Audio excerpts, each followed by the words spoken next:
neighborhood, and I cannot get any further. Will stop us from doing the early game. And so when I plugged up the box that we use, the Comrex that we use for locations, the one that I have, I had not charged. On your home of the Gamecocks. To get into my Tahoe where I have electricity and cut the car on and allow the Comrex to charge while I'm able to join you for the start of 2022. 1075.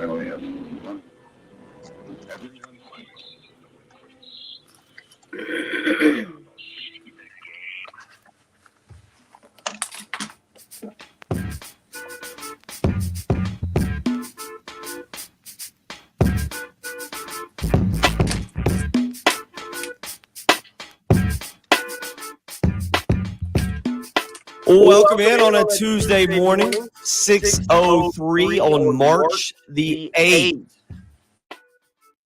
And I gotta be honest, I never know at this time of year what I'm like allowed to say or what copyright infringement I have just created by saying March Madness, because in this industry we learn there's certain things you just cannot, and I don't mean like the curse words or anything like that. There's certain things you are just not supposed to say.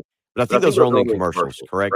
Yeah, I think it's more for marketing purposes. You know, like if you're going to have a big game that is, or a big party that has to do with like the game, the Super Bowl, you can't call it a Super Bowl party. It's got to be the big game. And same thing with March Madness. You can talk about it because it is a tournament. I think we can talk about it because last night March Madness truly began. Did you see the ending to the Chattanooga Furman game? I did. Yeah, I figured that might not have been on your radar for sports watching last night. March Madness officially, really officially kicked off last night with a wild ending in the Chattanooga Furman game.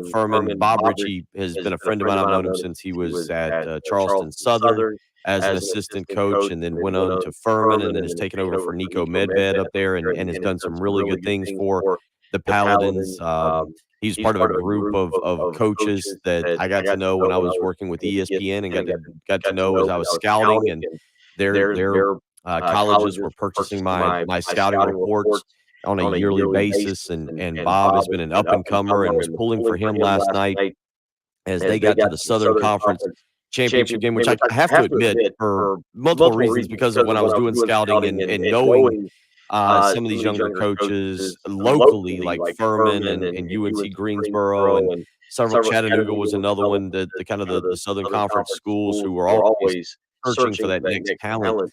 A lot of those coaches. The Southern Conference tournament has always been one of my favorite ones, and they do a fantastic job. They end up in Asheville. It's now the Harrah's Cherokee Casino venue, whatever South Carolina played there earlier this year. But if you didn't see it last night, Furman opportunity to go to the NCAA tournament. It was the championship game. They're playing Chattanooga, and Furman rallies in the final minutes. A couple great plays from them, step back three-pointer to send the game into overtime. They had to block a shot by Chattanooga when Chattanooga got into the lane there on the final play of regulation. But Furman there with a chance to go, looked like they might break a 41-year streak. Furman had not been to the NCAA tournament since 1980.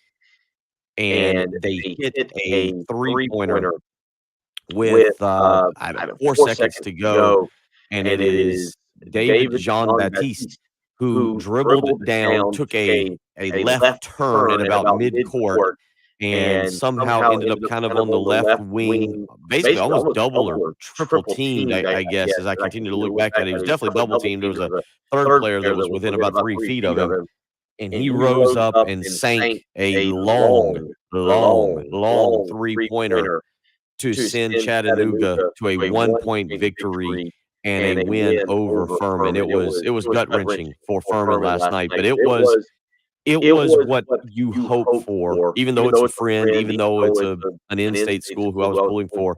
It's what we hope for with March Madness. It was the definition of it. And last night, just a fun game back and forth up in Asheville, Jen. And I don't know how much you get into like the whole NCAA tournament as far as just going out of your way to catch games. Yeah, more so. Mm-hmm.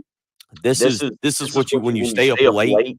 There's times, especially over the last. There needs to be a payoff, man. There needs to be a payoff. Yeah, you're not staying up to watch like two teams play that normally you wouldn't watch on a Thursday night. staying up until 10:30 or 11. You're staying up to catch that NCAA moment. So I asked you this morning as we get you ready, the ACC tournament starts today, and yesterday I got involved once again in the docuseries, The Tournament on the ACC Network. I've yet to be able to do a good job of being able to complete that thing and watch the entirety of the ACC Network's docuseries, The Tournament. But yesterday I called basically, gosh, I guess it's episodes like 6 and 7 or 5 and 6. I'm not sure which ones they were. It was the 90 through 97 tournaments, which featured the rise of Duke, essentially, with Coach K, Bobby Hurley, and Christian Laettner. Talked about the rise of Georgia Tech under Bobby Primmon with Kenny Anderson and James Forrest and some of those guys. And then I called, I guess, like the next one was like the middle 2000s with J.J. Redick and Duke and Maryland and that rivalry. And then Roy Williams going to North Carolina. And today, we will get the ACC tournament, which gets going up in Brooklyn, New York, is where they will be having that this year. And so we will we'll follow that. I'll get you more involved in some of that this morning. A lot going on in the world of sports. Patrick Perret will be along shortly to join us. He's running a little behind this morning. Did you make him go fetch you some coffee? I did not. He is a full. He's no longer been the intern. He is no longer just the third wheel. He is a full-fledged member. His coffee days are over. You really think that's going to stop you from, saying, hey, go get me some coffee? So, yeah, Jen, where is my coffee? Why did you not bring me my coffee? Yeah, because I already have you trained. Responsibility falls on you now. Okay. We'll get him in here because according to several sources yesterday and last night, the Green Bay Packers have made a significant long-term contract offer to Aaron Rodgers that would alter the quarterback market. A source has told ESPN. Multiple people out there were reporting this. The terms of a potential new contract could always change, but a 3 or 4 year deal would help Green Bay's salary cap situation while giving Rodgers, who's 38 years of age, contractual clarity well into his 40s.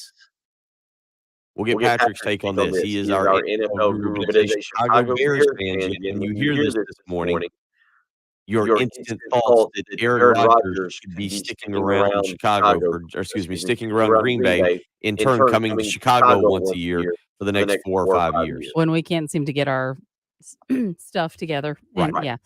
Yeah, it's not exciting to me. It's where I feel like somebody needs to work harder at, lacing some brownies for him. So he has that kind of a thing. Yeah. Good to see that's where the instant mind goes. There is the lacing of brownies this morning. Keep it as classy as possible. You did. I like how you edited yourself when you in trying to figure out to get stuff together. I don't want him hurt. I just want him inconvenienced. I think you want him out of Green Bay. So well, I really do. Yeah. We will get more to that as we go through the morning there. Absolutely interesting situation kind of unfolding there. The Denver Broncos, I still think, and in the article it states, maybe still the largest contender now that they hired Nathaniel Hackett, his longtime offensive coordinator. But we'll see what happens, and we'll get more into that when Patrick Perret arrives this morning, because Aaron Rodgers going to stay with Green Bay would be a massive quarterback domino that I think then opens up the door to maybe what teams may like to try and do with Deshaun Watson, maybe where Jimmy Garoppolo could end up. It looks like the Seahawks are going to continue to hold hands with Russell Wilson and try and make the marriage work. We'll see if that is something that they're able to do. You got a quarterback draft coming up. So it'll be very, very interesting to see where that situation goes. There was other NFL news yesterday, and I am kind of interested in hearing your opinion on this morning, because the sporting world and how it holds hands and how it interacts with the gambling world is evolving by the day. We're seeing legalized gambling, especially on sports, becoming more and more a part of sports. You're seeing, I think it's the Wizards and the Capitals who share the same arena. Patrick can confirm that. And I forget the name of that arena up there in D.C., but they have a sports book inside of the arena. I don't think you can, if I'm thinking correctly, you cannot access the arena directly through the sports book. I believe you can go into the sports book and then you have to walk back outside and then you have to access the arena. So it's not like a corridor where you can be in the sports book, have your tickets, you can place your bets, and then you can walk into the arena. I think you still have to walk back out and back around to a different entrance point. But the bottom line is with Las Vegas Raiders now, you're seeing more and more shows on ESPN. We obviously we will do tomorrow morning a weekly segment with Vegas insider Brian Edwards, which is focused solely on how things kind of play out, not with wins and losses, but with point spreads. Richard just hit us up on the text line and talked about his instant thing. He said, lost money on that game last night, Chattanooga and Furman. He said, I had -1.5 for the spread on Furman doing live game betting until they let the dude drive floor and hit the three-pointer, but the madness has begun.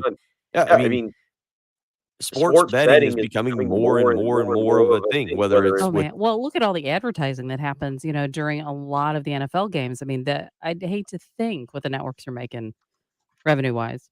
Yeah, I mean, look, ESPN has now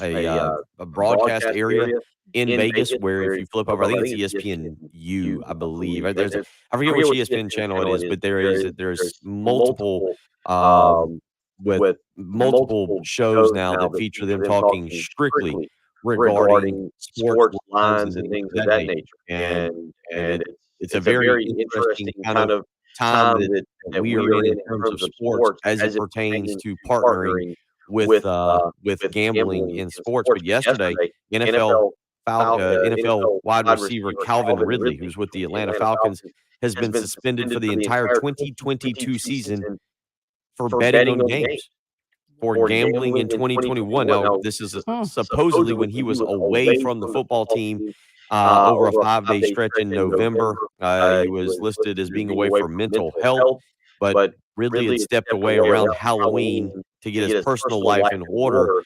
And in a series of tweets on Monday, the suspension was announced. Ridley said he had bet $1,500 total and that he does not have a gambling problem. He also tweeted out that he couldn't even watch football at the time he made the bets. He added it's just going to be more healthy when he comes back. But the NFL determined Ridley placed multi-leg parlay bet involving 3, 5, and 8 games that included the Falcons to win via mobile device out of state. A source has told ESPN's Adam Schefter. And it's interesting because I don't know if fans care about that. Like, this seems like, to me, as I saw the story evolve late yesterday afternoon, around 4 o'clock, 5 o'clock, somewhere in that ballpark area, it feels like the punishment does not fit the crime here. But Calvin Ridley with the Atlanta Falcons now suspended for the entire 2022 season. I'll be interested to get your thoughts and opinions on that as well. So a couple big picture storylines this morning as we go to the ACC basketball tournament, a little bit about the Southern Conference tournament, our championship game that occurred last night between Chattanooga and Furman. Again, the ACC tournament ready to get going today with the 10 through 15 seed games at 2 p.m. today. You'll have Pittsburgh against Boston College, 4:30 or about 25 to 30 minutes following that game. Clemson will take on North Carolina State. And at 7 p.m., it'll be Louisville taking on Georgia Tech. And the tournament really firing off tomorrow as we get going across the country for the better part of all tournaments tomorrow morning and tomorrow afternoon. As March Madness officially upon us, the countdown to Selection Sunday is on. We'll get into South Carolina, who will get their tournament hopes going on Thursday when they host or play Mississippi State down in Tampa, taking on the Bulldogs for the third time this season. That game will be at 6 p.m. You can hear it right here on 107.5. The game, you can also see it on the SEC network. So March Madness officially upon us. I feel like Chattanooga unfortunately kicked it off last night with a thriller over Furman up in Asheville. Chattanooga now punching their ticket to the NCAA tournament. We'll talk a little bit about that. We'll get into the SEC and ACC basketball tournament. Again, we'll talk about the Aaron Rodgers situation. South Carolina baseball, we covered it yesterday. But if you wanted to take a day off from the radio and just avoid sports talk, but you're ready to weigh in today, if you want to talk South Carolina baseball, you can certainly do that this morning. You can join along. 803-404-6100 is how you can join us. I apologize to all the live streamers who have joined us. Did not have the mic muted, as Patrick will be along here shortly. And yes, there was a echo or a reverb, as Jan says. Apologize for that, but we've got that fixed. Welcome in on the Buford Lending live stream this morning to DC, Jan, David, Anthony, Robin, RL, Larry. You yourself can go and be a part of that if you would like. Just go to youtube.com, search 1075 The Game, click and subscribe to our YouTube page. We ask that you subscribe. That's always very sweet of you, and we appreciate it very much, very, very much. So a lot to get into this morning. Again, if you want to weigh in on the baseball from the weekend, South Carolina tonight, they will host Xavier over at Founders Park, trying to get back on a winning streak, or at least create some momentum with the number one team in the country heading to town this weekend. So a lot to get into this morning. Patrick Perret will be along here within the hour. We'll welcome him in, but Jen and I will get you through the morning up until then. We hope you're doing well this morning. It's Bill Gunter. It's Jennifer Jenson. It's the early game on 107.5 The Game. More of the early game coming up on 107.5 The Game. Not too bad this morning. I think it was maybe high 50s, low 60s, but last night was the first time I did it, Jennifer. Slept with the air conditioner on. Last night was the first time I had that air conditioner. I had it turned up, 73 last night, but we're heading to that time of the year where the heating and air unit at your house gets the complete workout of air conditioner having to keep you cool. Don't wait a day longer. Call AAA Heating and Air today, 803 677-1500. Call AAA Heating and Air. Tell them you heard this right here on 107.5 The Game with Bill Gunter. $59 is all it'll cost for an inspection of your heating and air unit to make sure everything is working properly. And trust me, you're going to want to go ahead and do that now, because you know people are going to start calling in April and May and then in June and July, and it's going to be harder and harder to get someone out there. Go ahead. Make sure that heating and air unit has an inspection done today. 803-677-1500. Family-run company by Roy and Dana Finley. They treat their customers with care. They make sure that you're satisfied. They make sure that they're there to help you if something goes wrong. That's why, if there is an issue when they do the inspection, they'll offer you a $1,500 rebate to buy back your old unit. Then they'll work with you. Make sure that that new unit is financially feasible for you. What they do is offer you zero money down, no interest for those who qualify. And the best part, once that new unit is in, they don't run off and leave you alone. They stick with you. A 15-year parts and labor warranty to make sure that heating and air unit continues to work properly. I'm telling you what, I believe in AAA Heating and Air. They've treated me like a family member. They will do the same for you. Find out for yourself. 803-677-1500. Call AAA Heating and Air. Tell them you heard it here with Bill Gunter on 107.5 The Game.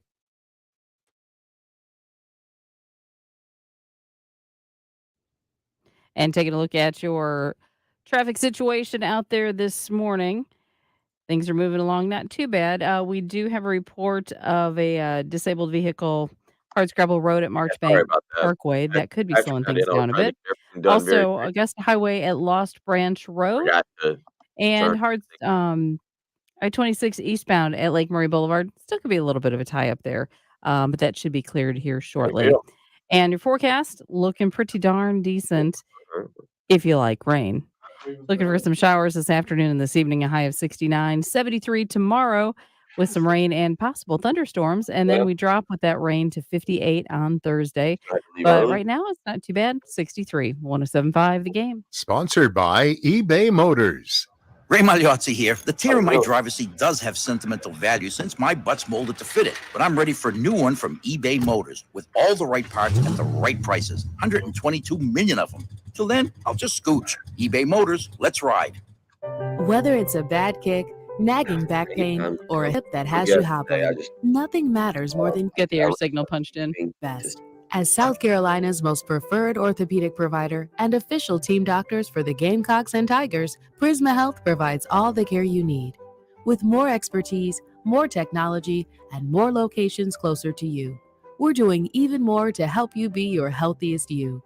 Prisma Health, the orthopedic experts. Since 1964, Gateway Supply has been the Midland's leader in plumbing and HVAC supply, and now, of course, they are statewide with more than 15 locations all across South Carolina. Their showrooms are filled with bath and kitchen fixtures from classic to modern styles. Now, tap and touchless faucets. You can even talk to your kitchen sink. See them at Hamrick Street near the Fairgrounds in Williams-Brice or Highway 6 and Whiteford Way in Lexington. Design services, expert advice for customers and contractors alike. Visit. So he had some heart issues. Yeah, sorry about that. I forgot to turn the my mic off early on, so bouncing back and forth between mics. So sorry about that. Pete Rose, yeah, that Calvin Ridley situation. I don't know. That was kind of crazy.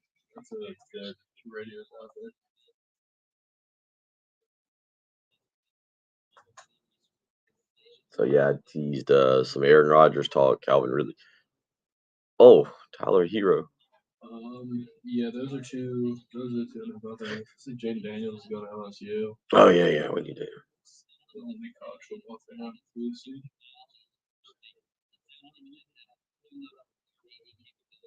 Oh, yeah, Oladipo with 11 points last night. Okay, take your time. Get yourself comfy. Just get the setup as they.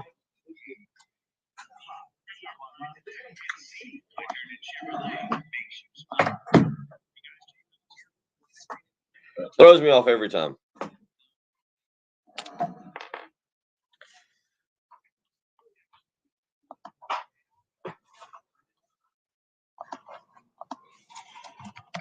I was trying to find that thing with what the NFL partnered with yesterday for the gambling stuff. And I Larry had me so confused. Different type of sink. Sink? What? I thought he was saying something he told me because I literally did just wash my arms off in the sink. I didn't even shower yet.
There we go.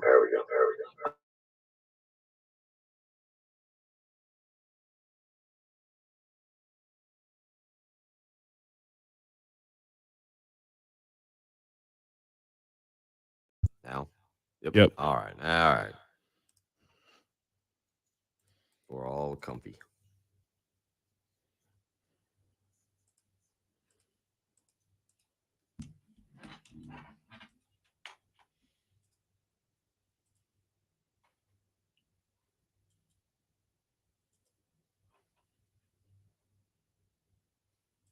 Oh, Dave Neal and Kyle Peterson was on the call Friday night, if the weather holds. Which reminds me, I was going to see what the weather changed.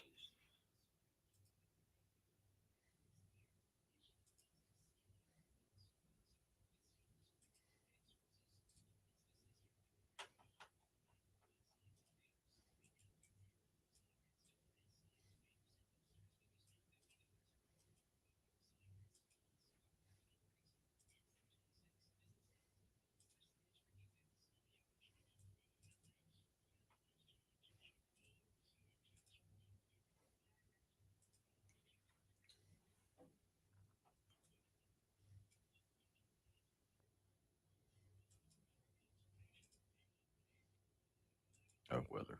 I was checking the weather for not just for today, but for the next several days.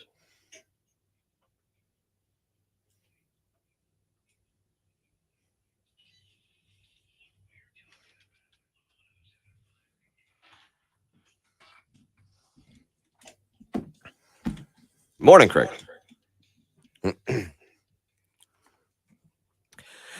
6:27 on a Wednesday morning, March the 8th. Hope you are up and Adam doing well as we really get you ready for the beginning of March Madness now. It began last night, and that's what we were talking about in the first hour or the first 30 minutes of the program last night. Chattanooga and Furman, a thriller there in Asheville. Chattanooga buries a long three from kind of the left wing there to wrap it up and send themselves to the NCAA tournament and crush Furman's hopes of going under Bob Ritchie. And we'll see what happens. Ritchie's name may pop up in the job market this coming off season, as some openings will be expected around the country. But the bottom line is that was a tough one last night, but it's why we watch March Madness. It's what makes it absolutely great. Patrick, you probably did you get a chance to see the ending of that? Yeah. I only saw the highlight. I didn't see any of the game itself, but I did see the highlight. It was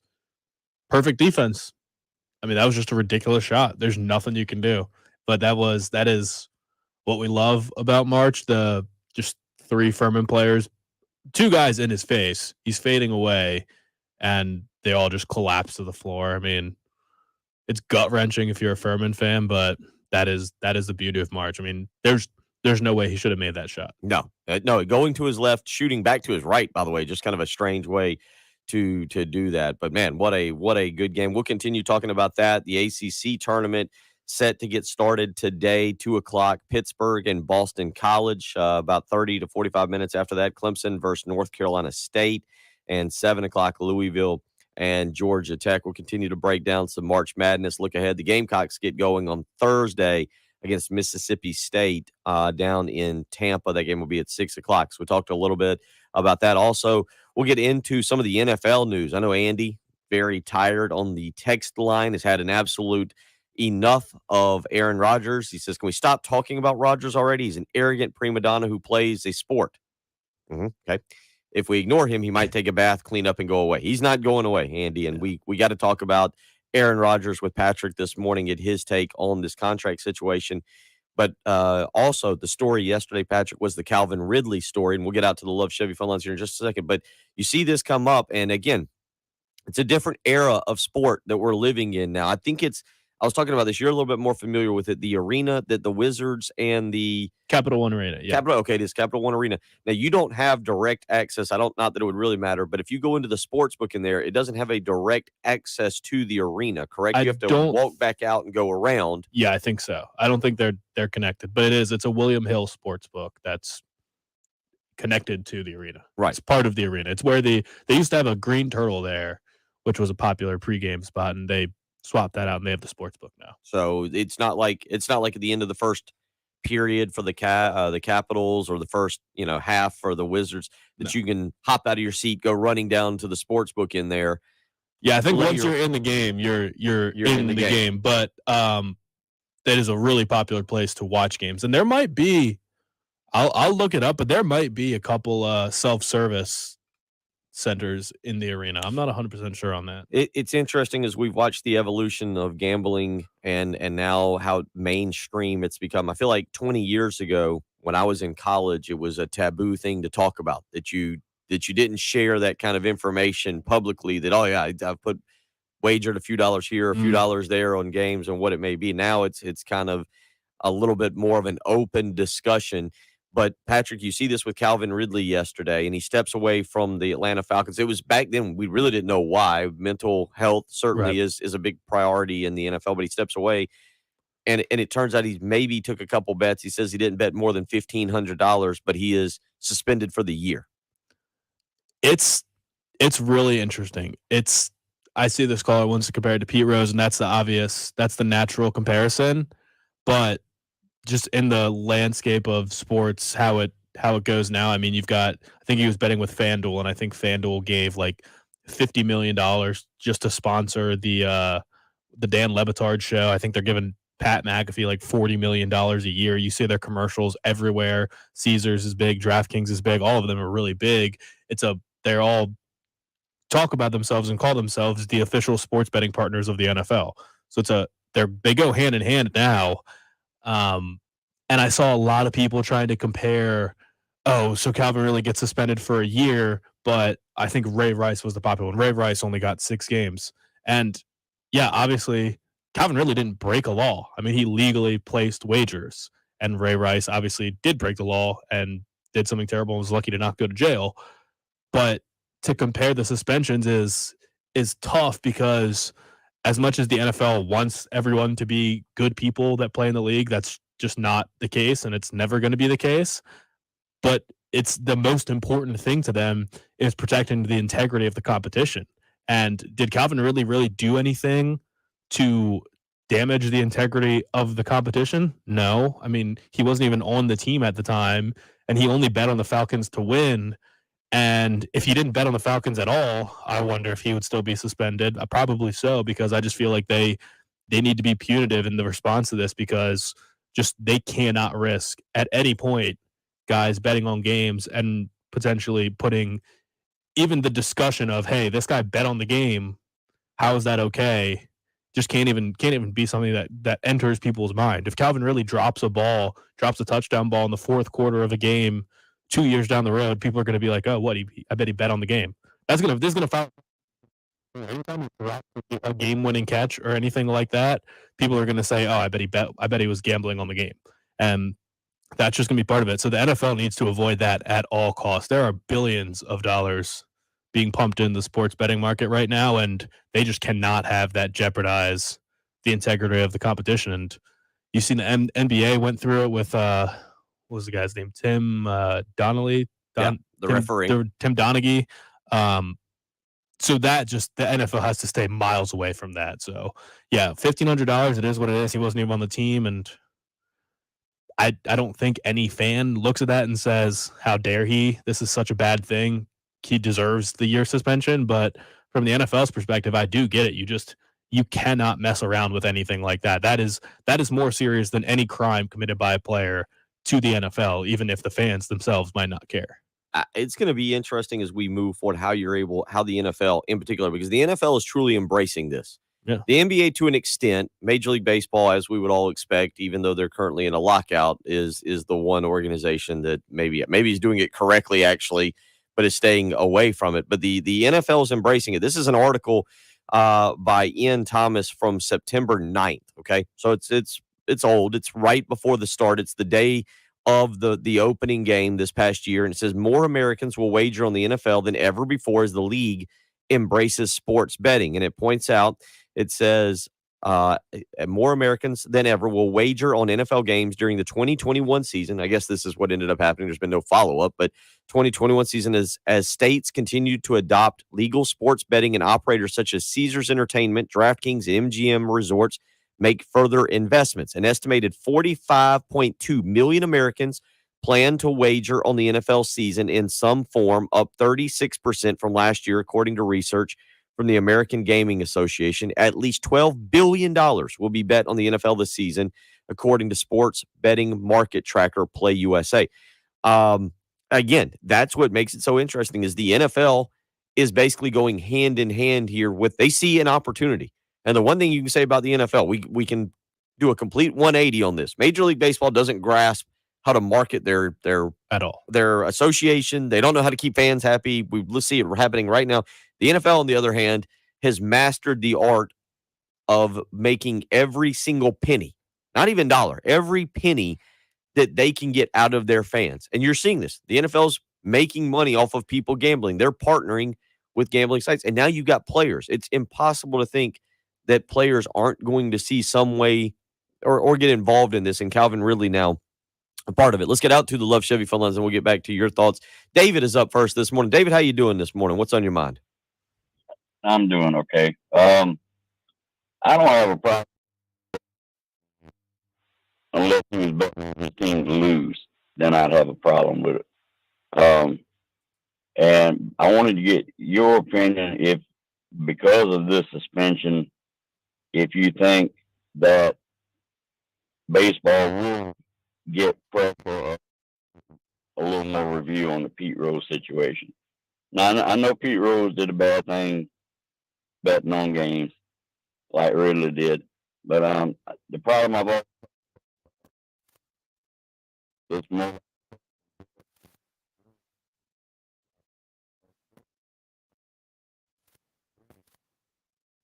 Appreciate what y'all do and hope you have a good one. Appreciate the phone call, David. Hope you have a wonderful morning. Yeah, Pete Rose, Patrick, I don't know how much you've ever like really gotten into that story and followed it and everything. And I just at this point, I think it seems I've seen some interviews where Pete Rose basically says to some extent he's at peace with never being in the Baseball Hall of Fame, despite the fact that in terms of being a baseball player, and it should be pointed out, a baseball player that, as far as we know, never took a banned substance, never did anything illegal on the field except play extremely hard, almost to the point of violent, I guess you would say, the way he ran over the catcher and I believe the All-Star game in like the 80 or 81 or whatever. He gambled on some games. And there is certainly a fine line on that when you talk about the integrity of the game. I get that, and I'm not trying to question that at all. He'll never probably be in the Baseball Hall of Fame, to answer David's question, in my opinion. They'll never revisit that. That's or maybe if they do it, it'll be, what is it, after his death, maybe after he is gone, which would be very unfortunate. I would actually hate that more because he wouldn't get What's the point at that point? Yeah, it's just, I guess, I don't know. That would be a very stupid way to do it. But the bottom line is, I think at this point, no, Pete Rose, I don't think they'll ever revisit it. I mean, look, they've got enough fish to fry right now, enough issues on their hands. But Patrick, there is plenty of support behind him, though. There's tons of support. I think the younger you get, the more on board people are with Pete Rose being in the Hall of Fame. Yeah, I don't, and I think there could potentially maybe much gray area with guys knowing their buddies in other locker rooms. But I don't even think if every NFL player had to register their gambling account and the NFL could monitor maybe that's just too big brothery, but the NFL could monitor every wager that a player placed and say, okay, well, here's what you're not allowed to bet on. You're not allowed to bet on anything involving your own team. And maybe you just say can't bet on the NFL in general. But, I mean, anyone can bet. Like, Calvin Ridley could have just put $1,000 on NBA games every night, right? That would be no big deal, right? I mean, I would think that's another good point. Like, if he was betting, if he did this in November, sad to say that I know this, but he could have bet on hockey, or he could have bet on he could have, depending on when it was, I guess I can't remember when the Braves wrapped up the World Series. But, he could have bet on baseball. He could have bet on college basketball. He could have bet.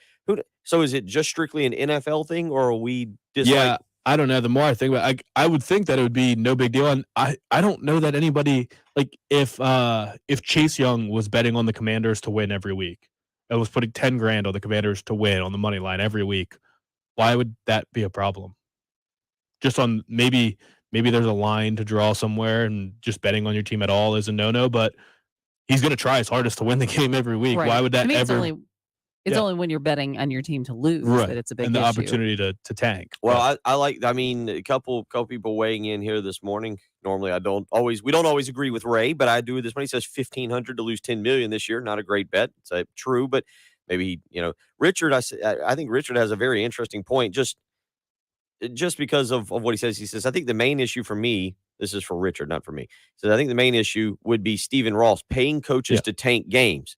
How could we not know if he had someone placing bets for him, knowing he's paid the coach to tank games? Okay, that's this exact same conversation. That is where Dan Snyder is a despicable person, and any number of sexual assault allegations, you can point to all the terrible things that he's done as an owner, and he's not being forced to sell the team. But if it's confirmed that Stephen Ross paid his coach to lose games, it's over. He's going to have to sell his team on the spot. Like, there will be no ifs, ands, or buts about it. He is selling the team because that is an integrity issue, and it's hurting the product, and it is making the result of the game a gray area. Like, you just absolutely cannot have that. That is the worst case scenario for the NFL, is the results of the game being compromised, and they will never draw a line or never allow that to fly in any regard. So I get it. There's bad people in the league, and you want to compare that and say, why is this guy getting suspended when this guy did this? But that's just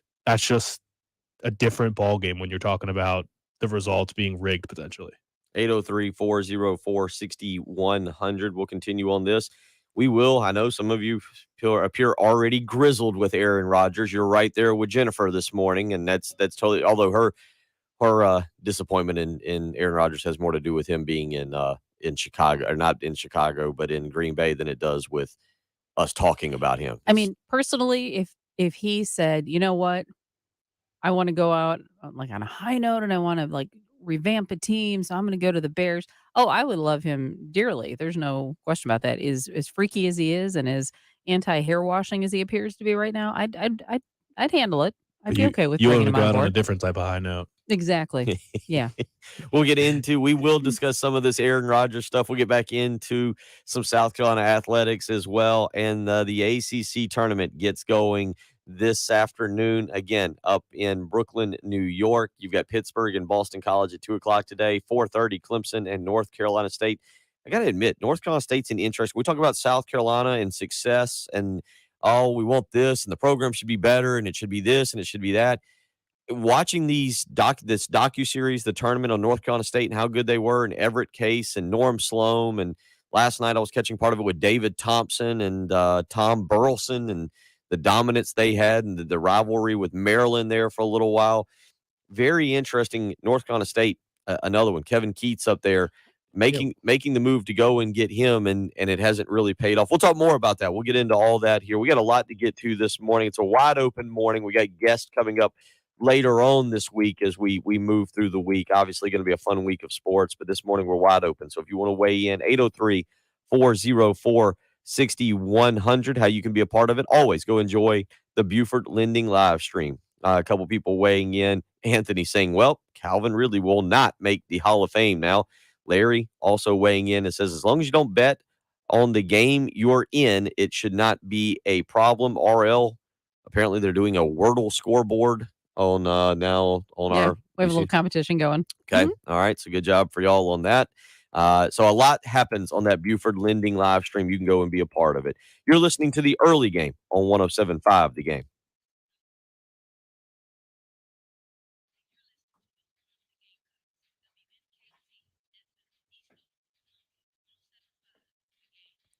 It is that time of the year. There's lots and lots and lots of basketball on, and maybe you want to have a watch party. You're ready to get people over to the house, ready to get the chips and dip out, break out the beverage maker, whatever it may be, and have a wonderful, wonderful time watching the big games. The problem is your house is dirty, and now you don't know exactly what to do. I got the secret for you. You call in the MVP of the cleaning game, Zero Res. Right now, you might have seen all those videos with Facebook hacks or how you clean your house, these little cleaning hacks. No, don't. Just take the simple way. Call Zero Res. Right now, you can check out their spring cleaning sale going on. 3 rooms of carpet cleaned for just $109. And when you mention me, Bill Gunter, and 107.5 The Game, you'll get a hallway cleaned for free. So call today to schedule an appointment, 803-262-4020, or schedule online at ZeroResColumbia.com. I'm telling you what, that ZR Water technology, they don't use any soaps or harsh chemicals. Instead, it is the patented technology, ZR Water, with electrolyzed water that cleans better than a detergent, but does not leave behind a sticky, soapy residue. Your carpets, your rugs, your tiles, your upholstery, they'll stay cleaner longer. Find out for yourself what I'm talking about by calling Zero Res today, 803-262-4020. Right now, get 3 rooms of carpet clean for $109. And when you mention me, Bill Gunter, at 107.5 The Game, you'll get a hallway clean for free. Again, that's 803-262-4020, or schedule a line, ZeroResColumbia.com. Zero Res, spell it backwards or forwards. It's the right way to clean.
The old poker machines.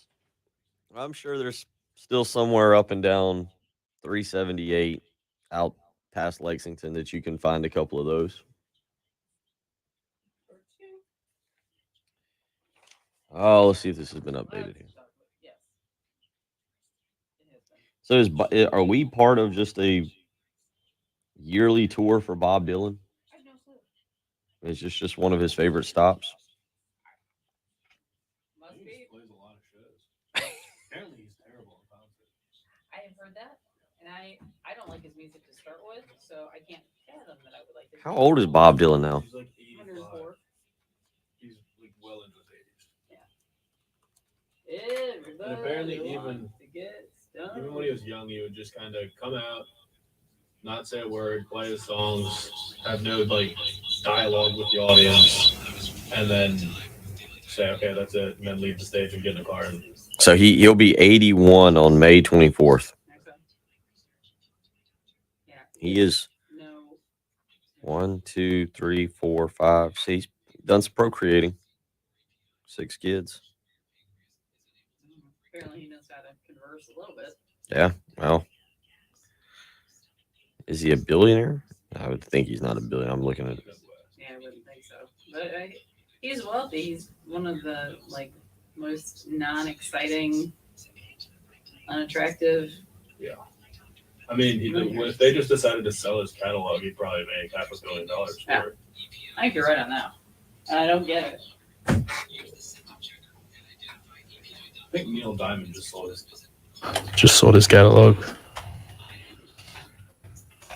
He's 80. Yeah, thank you. That's something.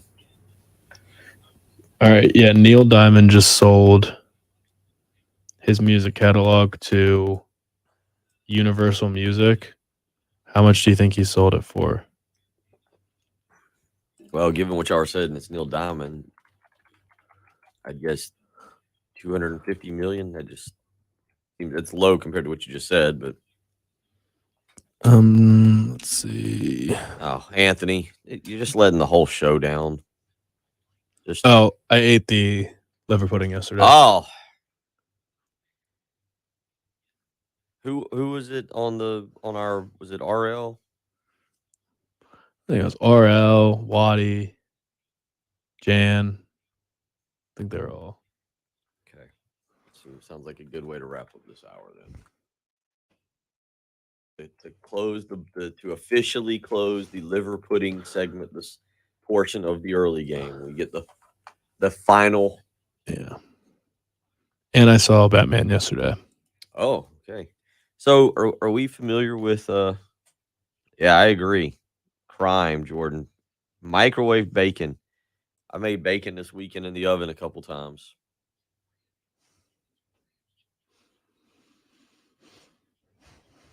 You know what? It's really becoming time for some good almost that good time for tomato for BLTs. I could really go for one of those today, actually. I can't eat tomatoes.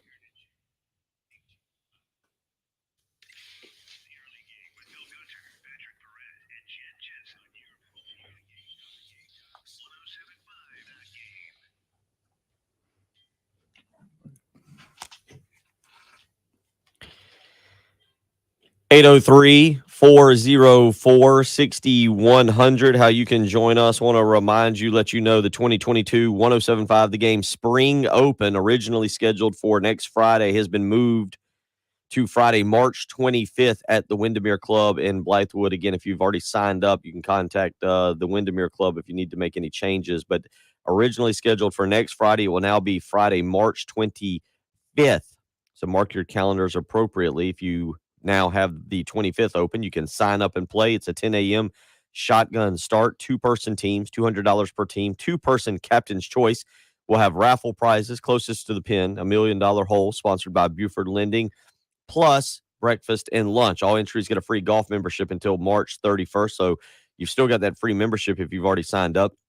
Head over to 1075thegame.com for registration information. Again, just in case you're tuning in, the Spring Golf Open, originally scheduled for next Friday, March the 18th. has been moved back a week. Friday, March 25th is the date. We learned during the break there that one of the more entertaining segments on the early game has officially, we will officially close the book on the liver pudding discussion. It is over. This will conclude what has really been about a 60-day deep dive into the merits, the good, the bad of liver pudding.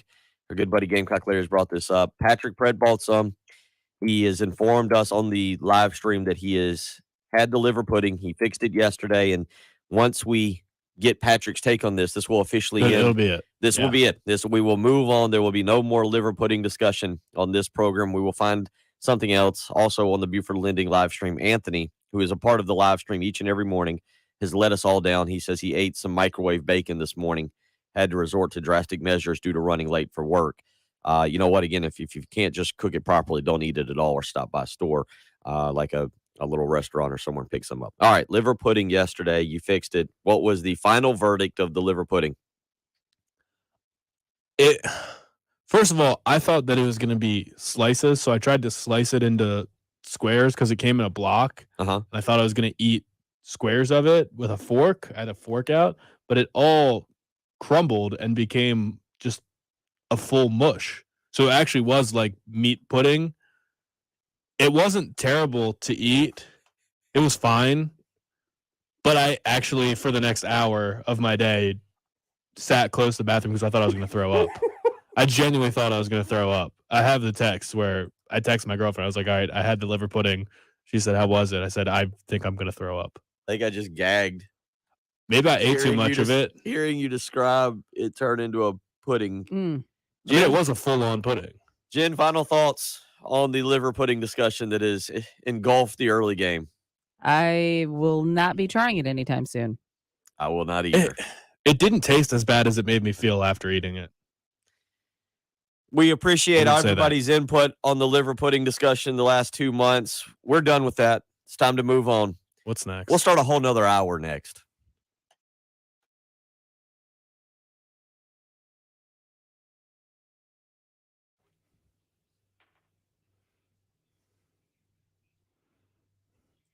I should have. I mean, all I had was eggs.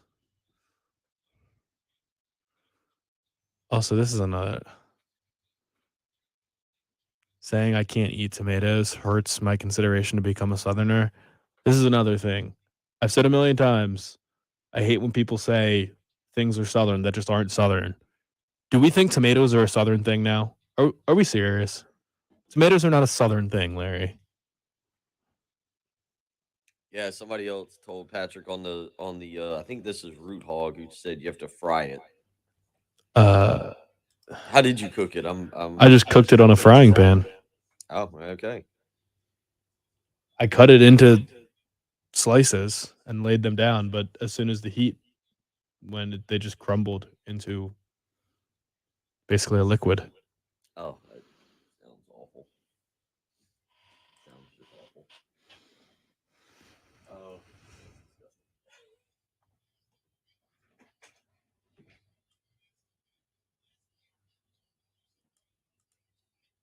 Or also he eats it raw in grits. Oh, that sounds even worse. Okay. I did not think it tasted bad. I will say that. Oh, here's Gamecock Larry. Oh boy.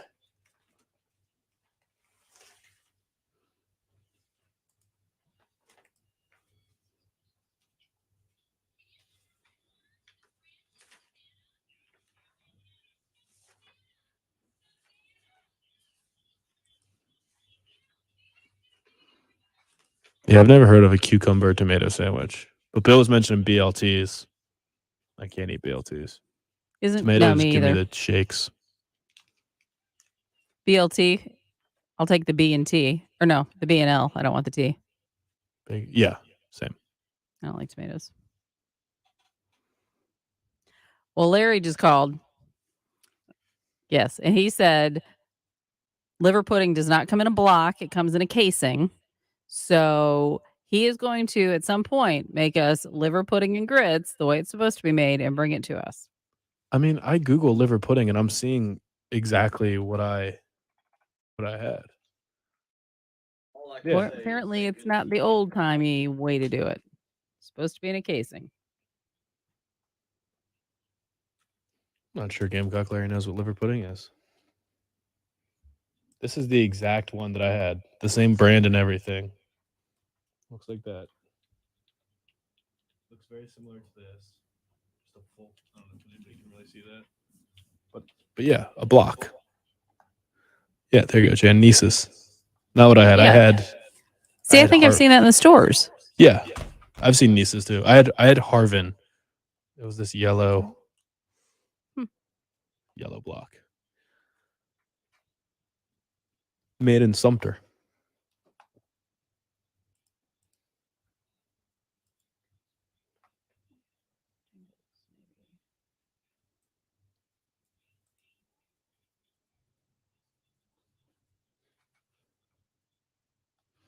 You're actually right, Anthony. I did forget.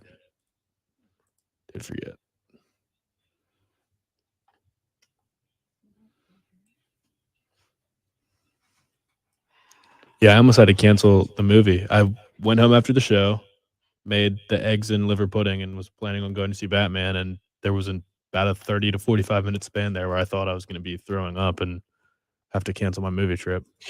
But I ate a Tums, drank some water, and then we were good. Survived. So is Morbius an actual whatever Superhero? Yeah, like Yeah. Is that, or is this one that's now made up? No, I think there's comics. And he's just a vampire, basically. Essentially, yeah. But he's a good vampire? He's a good and bad vampire. He has good intentions, but also he needs blood to survive, so he does have to kill people from time to time, and he's fighting his inner demons. I haven't seen the movie. It's not out yet, but that is the gist that I've gotten from it.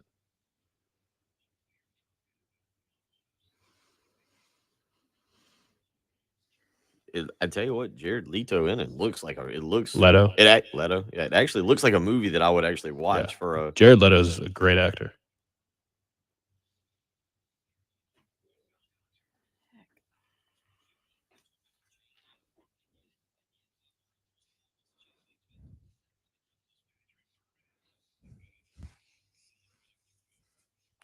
See, I've had boudin a million times, Jan. It's delicious. I love boudin.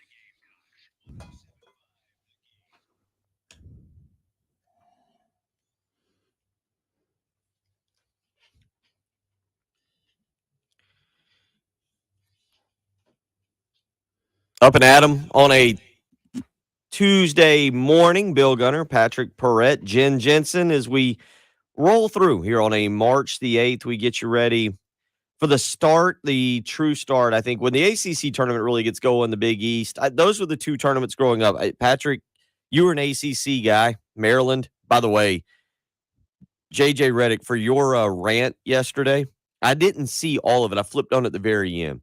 But you need to catch, I think it's again like episode 5 or whatever. It's maybe 6. I'm not sure. I've gotten lost track of the episode numbers.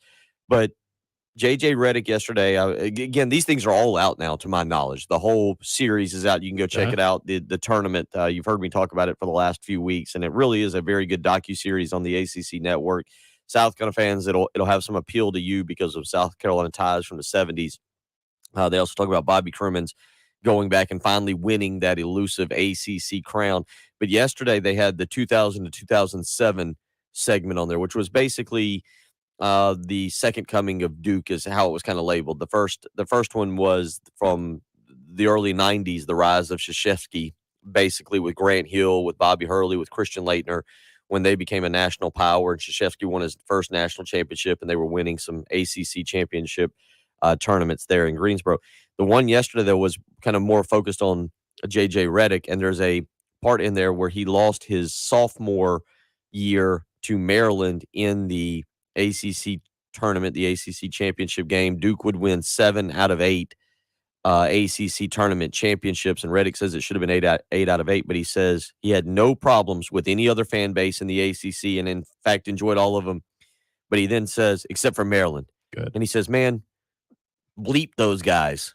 and it edits out, they are a brutal fan base. They're aggressive. He says he had to change his phone number multiple times, that he would be getting phone calls from them at 3 a.m. in the morning. And it was, if you have, they're ruthless. I mean, going to games as a kid, my dad would have to tell me, look, there's going to be things you hear here. You can't repeat them. This is just, I don't encourage what they're doing. Sounds like Root Hog's one of their fans. Could be the way he treats. Yeah, the way it's true. That's true. I know, in the middle of the night. Yeah. I can't remember. I think it's Scott is a Michigan State fan, and he's tweeted me. He's like, "Wait, why is Maryland being so hostile towards us?" It's like it's making me not like them. I never had a problem with them. I was like, "Yeah, you're Michigan State. Like, they hate each other now. Maryland's in the Big Ten. They've both dominated the Big Ten since Maryland arrived. They've both won Big Ten championships. They don't like each other. I think you should hate Maryland." Yeah. Now I think he's officially on board of hating Maryland. Yeah. Well, anyone that's a rival of Maryland probably hates them. Yeah. It's and JJ Reddick saying that again in the episode that I watched yesterday. If you haven't seen it, I highly recommend it if you like sports and just kind of going back and a little nostalgia and everything. I think even for South Carolina fans watching the early portions of it when the Gamecocks were in the ACC, it's well worth it. But it's certainly a really good docuseries that the ACC network, I really don't think it's promoted well enough, to be honest. The SEC network and ESPN to a lesser extent did a heck of a job promoting Saturdays in the South, I think 3 years ago. And they have also SEC stories are always good. You always see commercials for those during games too. Yeah, and I just again, very, very good. As a matter of fact, I know several Clemson fans constantly talk about the pooling for your conference and we don't get into that. We don't do that. I'm trying to think. It was talking about one of the episodes I was watching yesterday was talking about Maryland, North Carolina State, and the rivalry that they had with it had John Lucas in there. John Lucas was the point guard for Maryland, and then you had again David Thompson and Tom Burleson for North Carolina State. And I'm trying to think of the big guy, and this is such an easy one, and I should have known his name. A really good big guy center for Maryland back in the day. Went on to Elmore. What day? Len Elmore. No, Len Elmore. Elmore. And basically the battles that they had, and obviously back in the 70s. And you think about the evolution of college basketball, and it was an interesting point that was made as I was watching this docuseries. How many ACC teams that could have gone on and won a national championship? And South Carolina fans a little bit are all too familiar with this, with losing the game to North Carolina State in the 70s when South Carolina was number one in the country, and they actually did a segment in one of these docuseries on that game in which John Roach got hurt, and then there was a turnover late in the game, trying to throw it back to Bobby Crimmins and Frank McGuire at that time, basically going into the press conference afterwards and being very upset with the referees because Bobby got injured on the play. It was a clear foul. I think, I wasn't alive for it at the time, but I'll just join in with the rest of Gamecock Nation and say that it was complete bias from the ACC. They hated us. They completely despised us, and it was a clear foul on Bobby Crimmins. But to go back to the point about pulling for it, the Maryland players who lose for the sixth straight time to NC State, it was like a number 1 versus number 4 game nationally, and Maryland was good enough to win the national championship, and North Carolina State would go on to beat UCLA and end UCLA's run of 7 straight national championships with John Wooden. Wow. Maryland players saying, yeah, we were pulling for them. We were pulling for the ACC in that thing. We felt a little bit of that shine when they won a national championship. It's a great tournament. I don't know if you're a guy who is nostalgic for the ACC tournament, because I know around here in football country, it's the SEC. Yeah, I love the football, but for basketball, there is even for me nostalgia to the ACC. Which again, let me just repeat why I'm saying it. They get going today, and of course the nostalgic ACC venue that is Brooklyn, New York, up there. They will get going with that today. 3 games: Pittsburgh and Boston College, of course, perennial ACC powers, Clemson and North Carolina State, and then Louisville, Georgia Tech. So I say all that only to then lead off with Pittsburgh and Boston College, the stalwarts of the ACC basketball world. Of course. Pittsburgh used to be really good. In basketball, man. Yeah. DeJuan Blair. Mm-hmm. Who else was? I don't even know who else the Pittsburgh player is, but for some reason that team sticks out to me. So yeah, Boston College, I can't ever remember. I don't know if I could name a Boston College basketball player the last 20 years. Who's been relevant from that school? They've had a couple. They had a couple little good point guards that came through. Al Skinner was the coach, but you're right. That was several years ago. 803-404-6100. We started off the program talking about March Madness and the game last night between Chattanooga and Furman. Bob Ritchie, certainly a guy, again, that I mentioned I've known for several years now. Now he's the head coach at Furman. Looked like last night that they might be able to pull one out. Furman has not been to the NCAA tournament since 1980, Patrick, and it looked like last night they were going to punch their ticket. It looked like that they were going to make a trip, and Chattanooga does what we love about it. And unfortunately, it happened to a good friend of mine, and it happened to an in-state program. But what Chattanooga did last night is what we love about the I say the NCAA tournament, but last night was the Southern Conference tournament.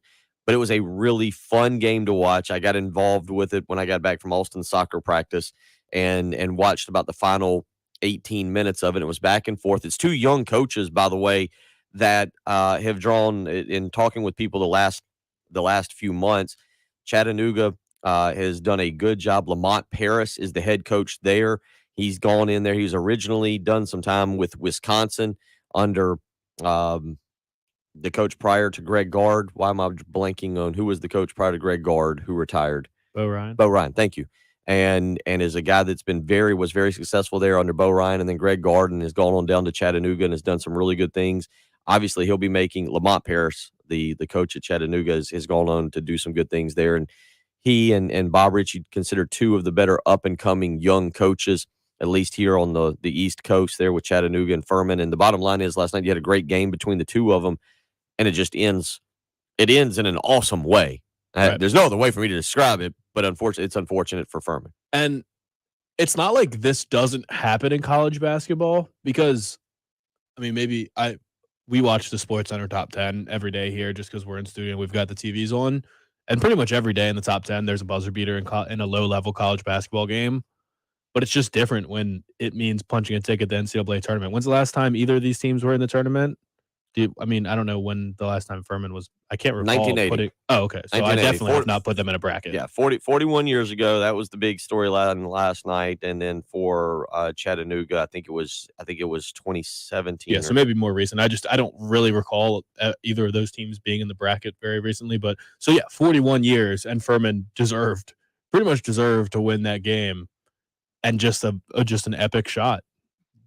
Going to his left, double cover, two guys sticking their hands up. It really wasn't a good play at all. If you watch the play, there's guys open, and when I saw Chattanooga hits buzzer beater to win it, and I started watching the play develop, I thought he was going to kick it over because there was guys open on the wing, because whoever the guy that shot the ball must be by far their best player, I would assume, because the way he just took it himself and was like, I'm not even going to consider passing it to anyone else.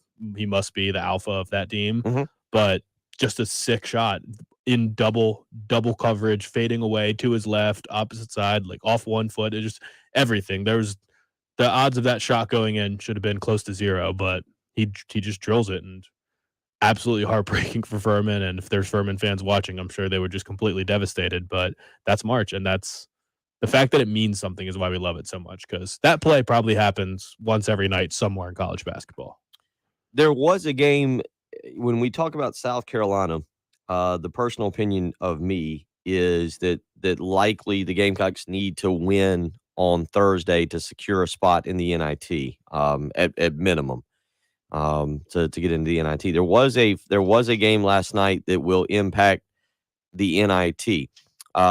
Cleveland State taking on Wright State. Cleveland State was, I believe, the number 1 seed in that tournament. I'm trying to confirm that quickly, but I'm 95% sure that I saw that go across, where Cleveland State under Dennis Gates was the number 1 seed in that tournament.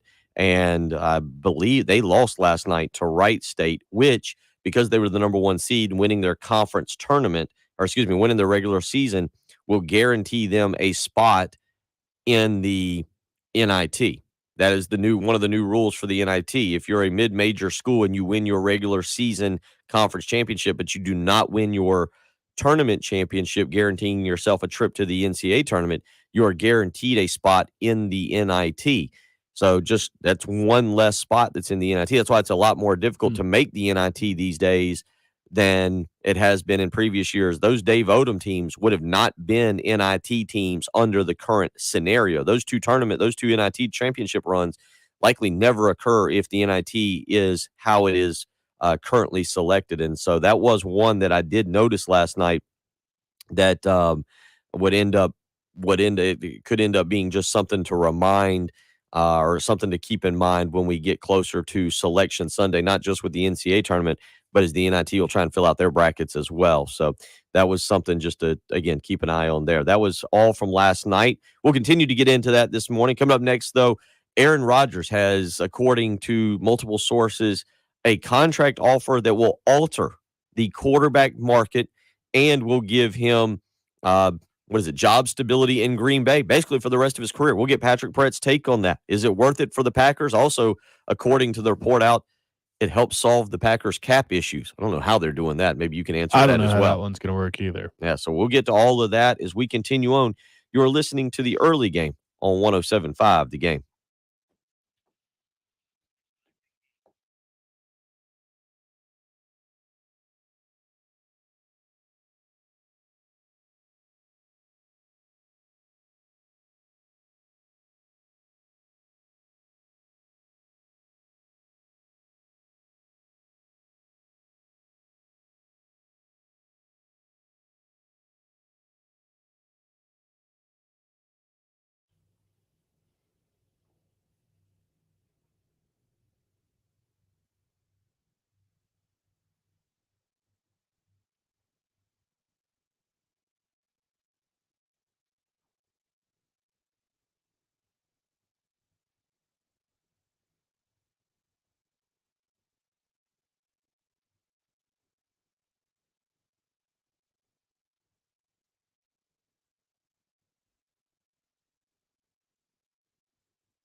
I am just fully going to never acknowledge a Mark text. Yeah. But Mark Turgeon had the most Big Ten wins going into this season before he stepped down. Maryland coach? Yeah. Since 2014, since Maryland's in the Big Ten, Mark Turgeon has the best Big Ten record. Had the best Big Ten record. But out of all Big Ten coaches? Or? Yeah. Oh, okay. Yeah. So dominate. I mean, they only won one Big Ten title, but they have been at the top of the Big Ten until the last 2 years. Might be a long road back.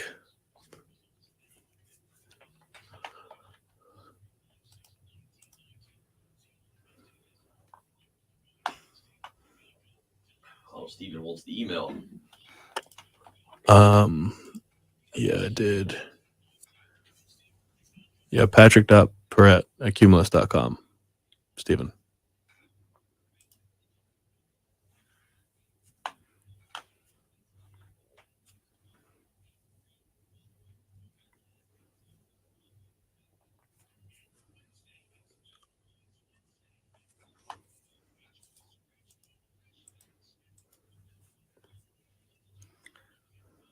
Yeah, Troy, I think that was the one that I was watching last night. They had John Lucas at point guard, and I don't know. I didn't know all those players. Lynn Elmore down low, and a couple other people. That was Tom McMillan.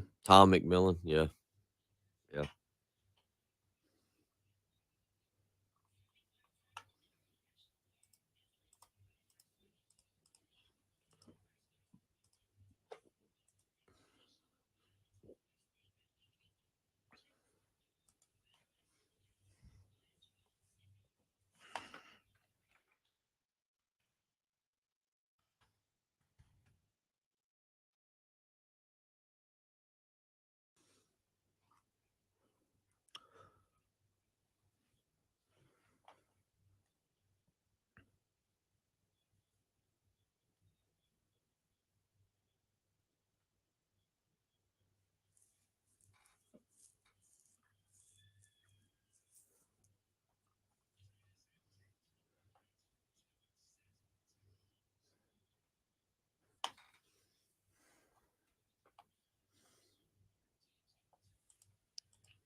Bill, could you name either of the 2 first-round draft picks NC State has had in the last 14 years?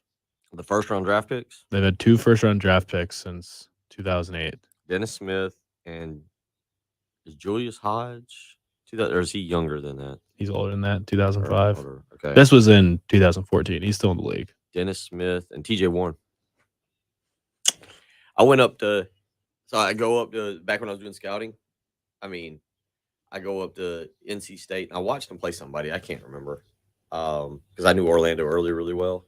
So after the game, I'm hanging around with Godfrey and Orlando Early and all them. We're kind of hanging out in the coach's office.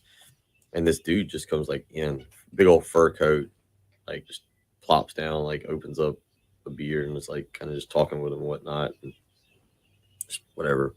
He hangs around for like 20 minutes. I mean, they're just cutting up. I'm just kind of get real quiet. They introduced me, but I didn't put 2 and 2 together. I was like, who was that? Like, oh, that's TJ Warren's dad. Dude, this was when he was a recruit. Like they were trying to get him. Blatant. Just, yeah, like wasn't even.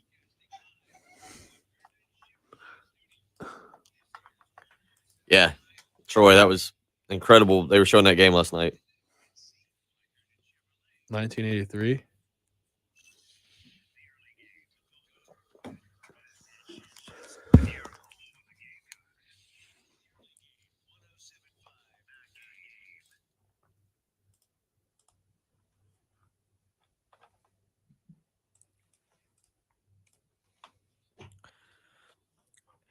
(803-404-6100). How you can join us this morning if you want to be a part of the program. You go on the Buford Lending live stream. Troy and I on the Buford Lending live stream talking about that docuseries, the tournament, and Troy talking about a game that I saw last night. Says 1974 Maryland had probably the second best team in the country and could not go to the tournament. That was one of the games they were highlighting last night.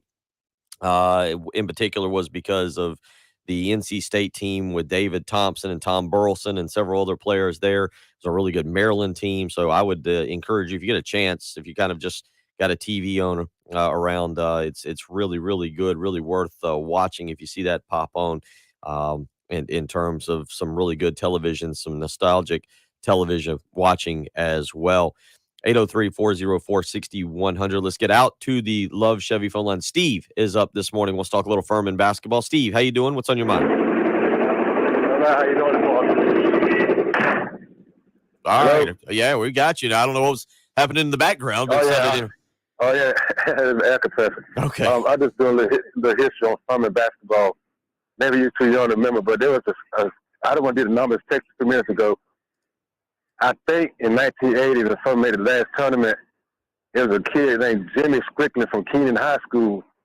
He's one of the first big guys from Columbia, South Carolina. He was 6'11", and he later transferred to USC with Frank McGuire. You can look that up, but I think he was on that Furman team when they made the NCAA tournament back in 1980. Because I remember him, but I was a little kid, but I remember him from Greenview, where we grew up at, and we always run behind him because he was so tall. and he went to Furman, and look it up. I think if somebody's listening older than like myself, maybe know a little more than me. But I think he was on that Furman team in 1980 when they made that tournament. We'll look it up. We'll check into that. Appreciate the phone call this morning. Be safe out there with that air compressor there. Appreciate you weighing in. Yeah, Furman, tough game last night, certainly as they lose. If you want to weigh in, 803-404-6100. You see anything on there Jimmy was Strickland? a Jimmy Strickland that played for South Carolina in 1980. Okay. So maybe it does exist. All right. So there we go. Yeah, but we'll continue digging into that one a little bit. Appreciate the phone call, Steve. Hank weighs in. He says one of those Dave Odom teams would have still made the NIT regardless. The team that beat Florida twice that year and was a last-second basket away from beating Florida in the SEC championship game, I believe. Florida went on to win the national championship that year. Now, I've discussed this with people. We've talked about the difference. That South Carolina team that you're talking about, Hank, they had a run in the SEC tournament, but they went into the SEC tournament 15-14 overall, 6-10 in the conference, and then won 3 games over Mississippi State, over Tennessee, and over Kentucky to get to the Florida game.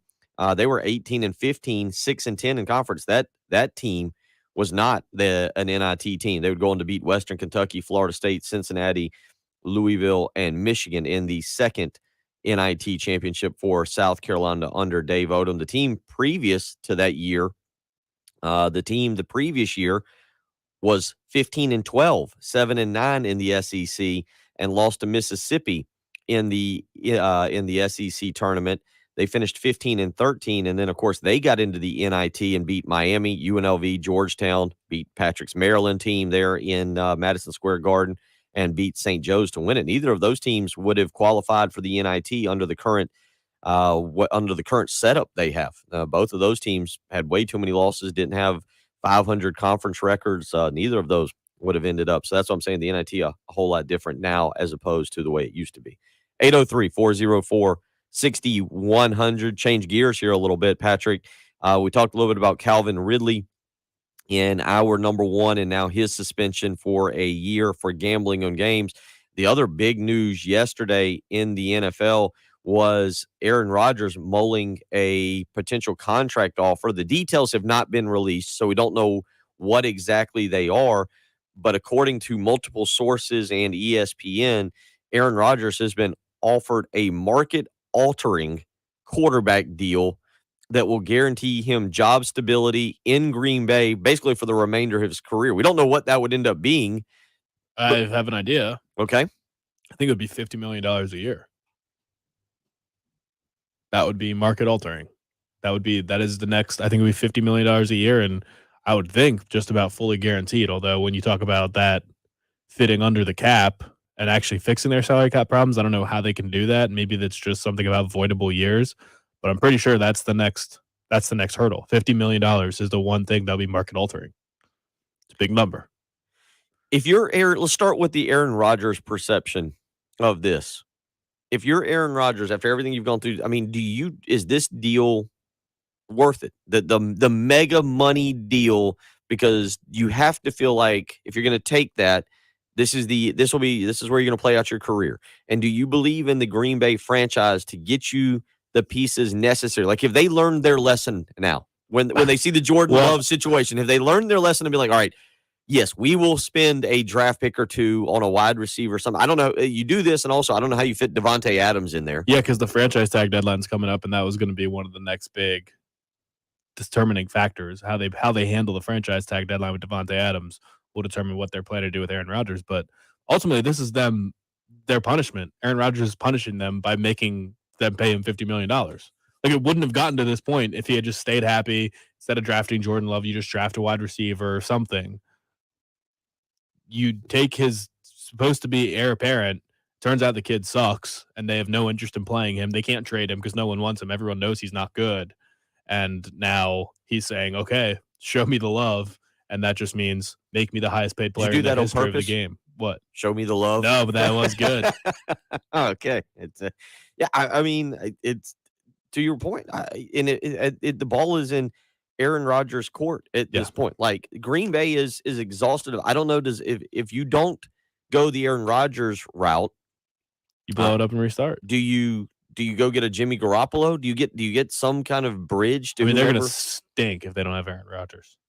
They're not going to be able to score any points. I mean, Marquez Valdes-Scantling's a free agent, so you're going to go into next year with Allen Lazard as your number one wide receiver, or franchise tag Devontae Adams, and you have an unhappy Devontae Adams and Allen Lazard, and that's your receiving core. Well, but to go back to your point here is you talk about that, like how Aaron Rodgers sticks around. Let's just go again from the Aaron Rodgers perspective, because we know the Green Bay now is looking at this and has realized, oh, okay, Jordan Love isn't going to work. Devontae Adams is not going to stick around if Aaron Rodgers is there. Even if we franchise tag him, we got him for 1 year.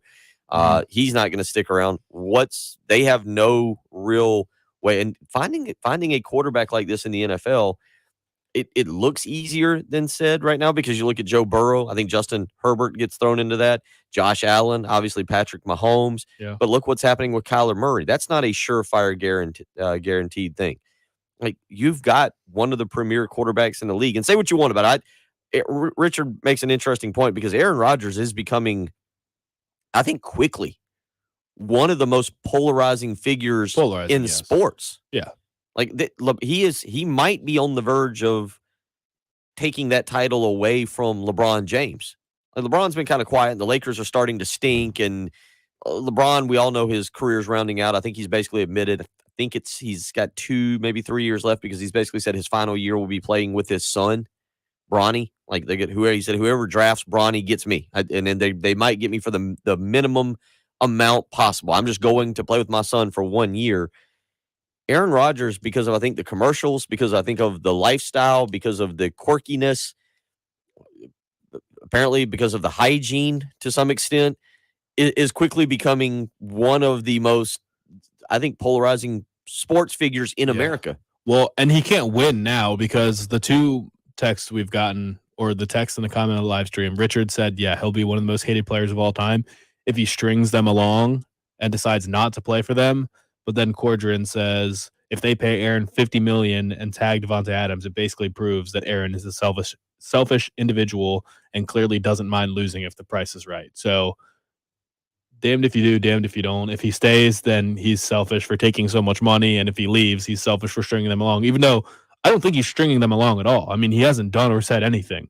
All the stories that keep coming out, they're not coming from Aaron Rodgers. I mean, he's just hanging out, eating mushrooms or whatever it is he's doing, smoking weed and trying to get his fiance back. All these stories are coming out from other people. So saying this is what Aaron wants, and everyone pretending like they have a clue, it's not Aaron doing that. So he's really not stringing along everyone. He's just minding his own business. Is he fully aware that he's the number 1 story in the NFL right now? Probably so. And could he put a stop to this if he wanted to? Yeah. But in a sense, I do believe that he's just not fully made up his mind. So I don't know. There's no situation where he's going to come out of this and everyone's going to be like, I love Aaron Rodgers now. He did the right thing. But I mean, Cordrin's also right to the extent that if Aaron takes the $50 million, he'll reset the quarterback market forever. But also, they're going to be a worse team than they were last year. I mean, they're going to lose people, and there's no way that they're going to get Aaron Rodgers, tag Devontae Adams, pay Aaron Rodgers $50 million, and still be able to build more of a team around them. So I don't know. Is he more selfish for taking the $50 million and staying in Green Bay, or is he more selfish for taking less money and going to play in Denver and trying to win a championship? I don't know. He really can't win at this point. People are going to hate him no matter what.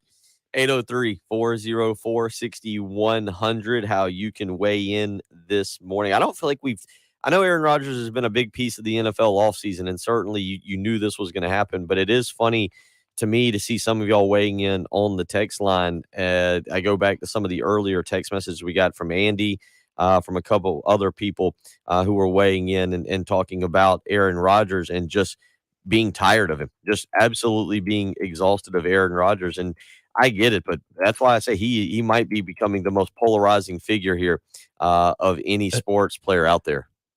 The last text I just don't get. Rodgers getting long in the tooth, in my opinion. Long in the tooth just means old, right? Doesn't mean aging poorly. Is there different parts of that, or is it just straight up he's getting old? I don't know. We'll have to. It's not an opinion. He is getting older, but if that's implying that he's getting worse at football, well, he's won back-to-back MVPs. So I don't think that part's true. I'm looking up. It's a tough argument to make. It's just getting along in years. Getting along in years. Okay. So yeah, basically, agreed. He's getting older. What am I looking at? But he's here? Playing his best football of his life.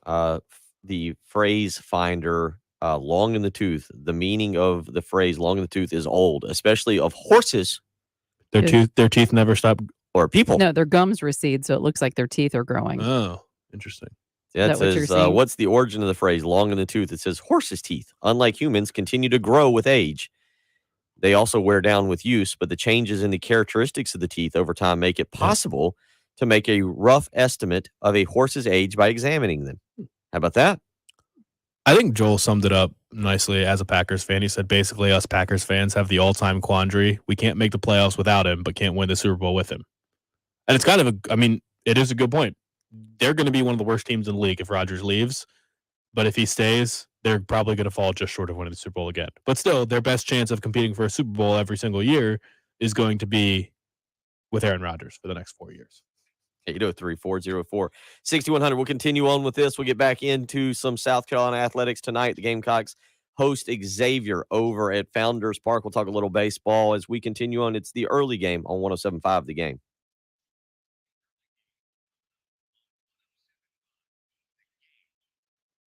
Getting long in the tooth. I'm glad we were able to provide you that bit of knowledge this morning. Kids, if you're heading off to school, you now know that apparently it pertains more to a saying about horses than it does about animals. The information we bring you here, second to none on the early game. How about this? Right now, you can still save money on your current mortgage situation. You just need to make the phone call to Benji Getsy and Buford Lending, 843-524-2404. Not only are we knowledgeable about long in the tooth and horse's teeth, Benji, extremely knowledgeable about how to help save you money when it comes to your mortgage interest rate. With 25 years of experience in the industry, Benji is there to help shop and lock your rate in today. So call for a free evaluation, 843-524-2404. We all understand homeowners are experiencing choppy rate conditions daily. You need somebody with experience that knows how to handle those choppy conditions. And during the volatile conditions and rising rate environments, it is absolutely critical to work with a mortgage broker like Benji Getsy and his team at Buford Lending. They have multiple lenders with a wide variety of lock options to make sure you get the lowest rate and the most flexible terms. So don't wait around. Call for a free evaluation today. 843-524-2404. You can visit them on the web, buford.mortgage. If you are purchasing, you need to shop your rate with Benji Getsy and Buford Lending. He can get you a lower rate, which will give you more buying power. So don't wait around. Make that phone call today. 843-524-2404. Call Benji Getsy and Buford Lending or visit them on the web, buford.mortgage. That's Benji Getsy and Buford Lending.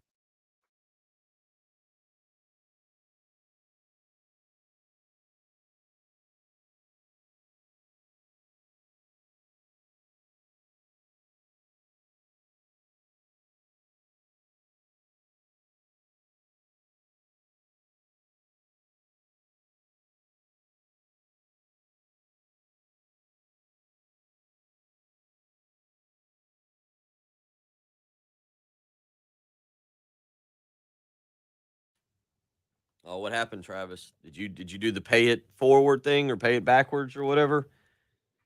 Did you pay for somebody's breakfast who bought breakfast for a couple other employees and you got stuck with it?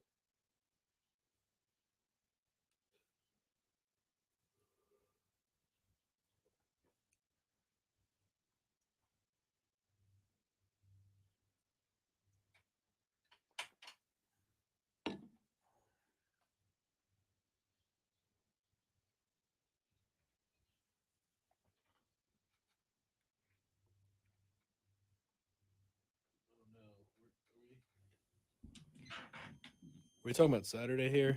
The rain mid-afternoon? Well, they're talking about today, too. It's going to rain today? Yeah, it's calling for like some late afternoon showers. Ooh.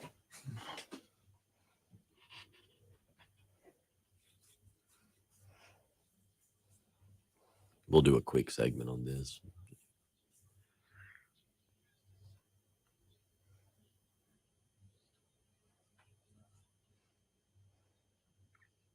What do you hope?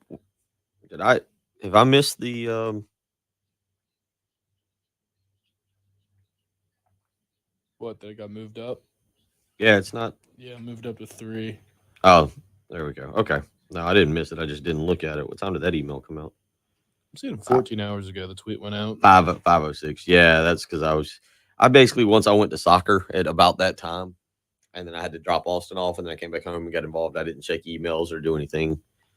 Probably should have done that. I'm not going to have much of an opinion on it because I will not be able to watch it today. Thank you, Larry.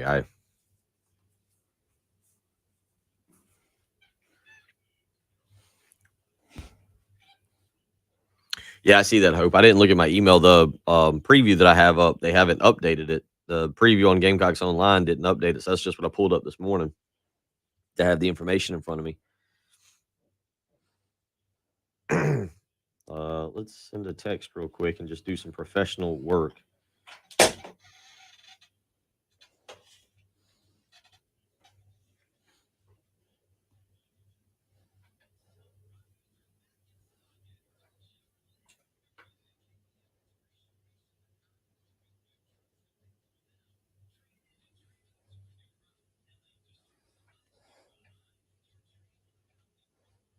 I actually don't know the name of it. Is it WISW? Is that the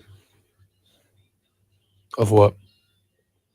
the other station, the AM station? Oh yeah. Is it WISW?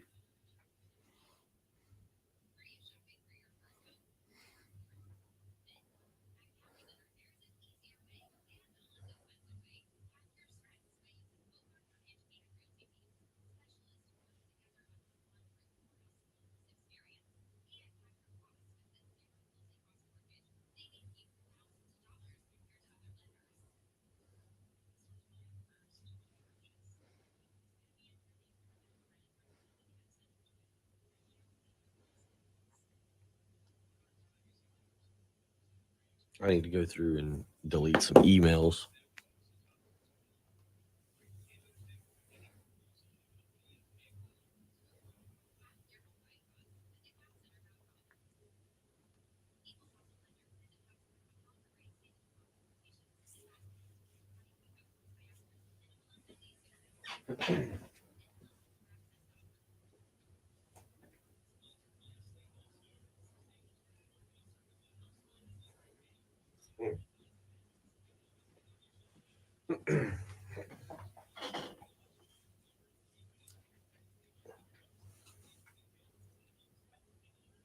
Oh, that is a really bad call last night.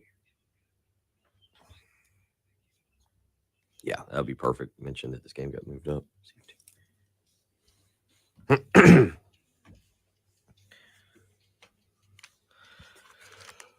7:40 on a Tuesday, March the 8th.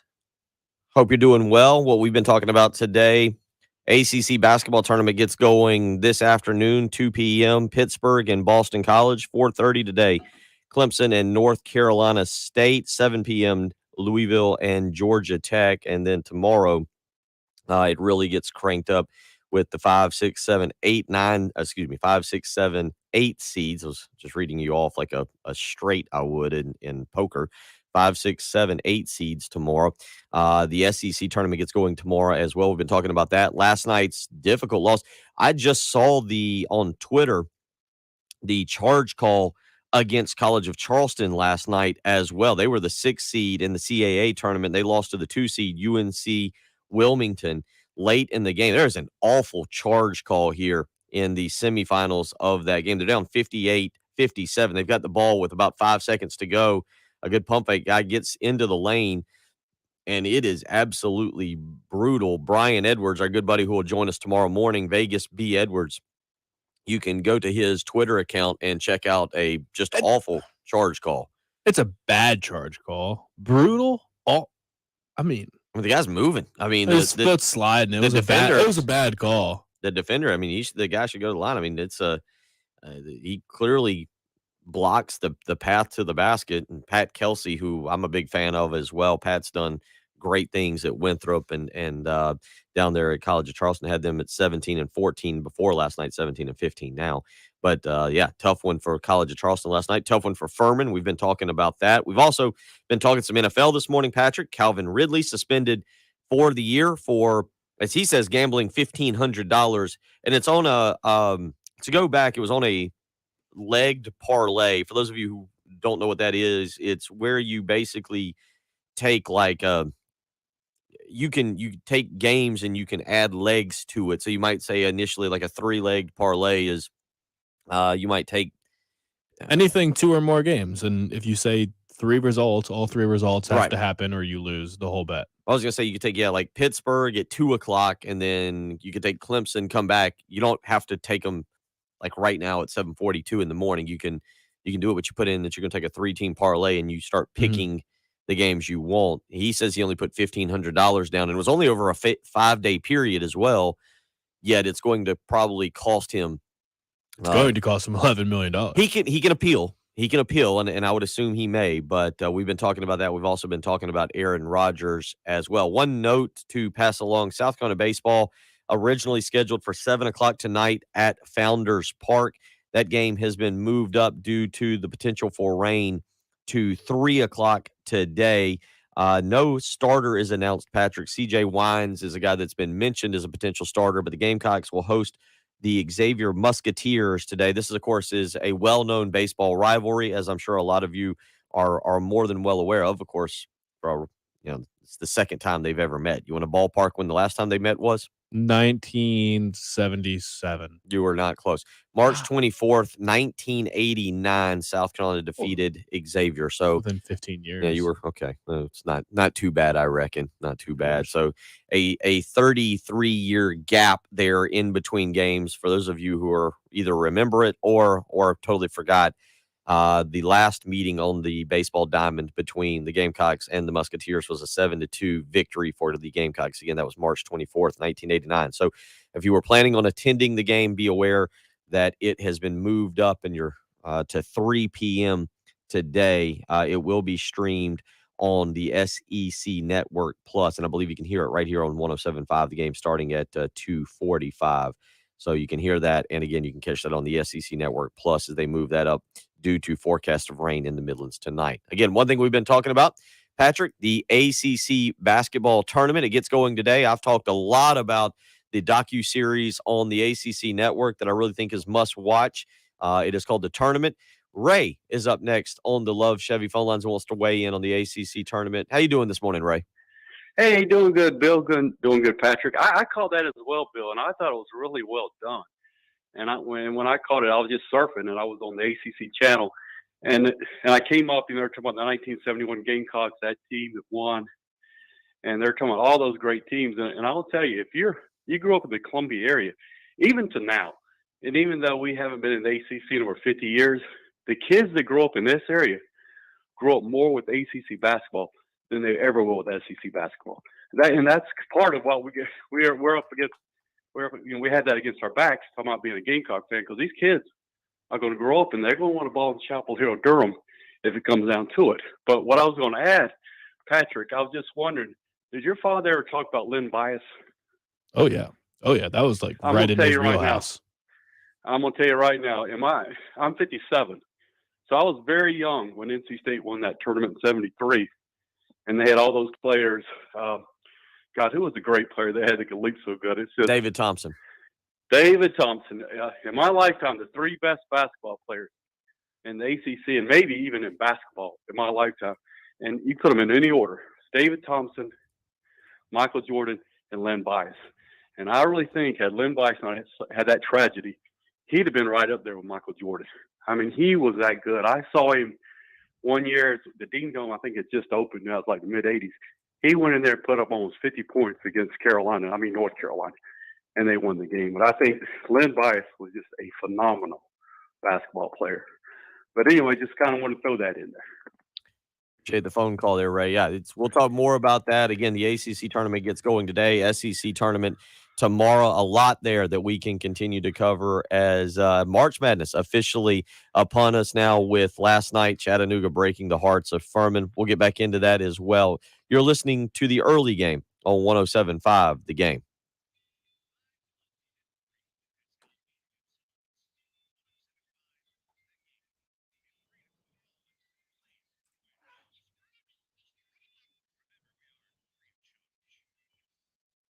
One of the great things about March Madness is maybe getting out and enjoying basketball in the yard with your kids. And one of those things might be recreating last-second shots from big tournament games over the next month or two.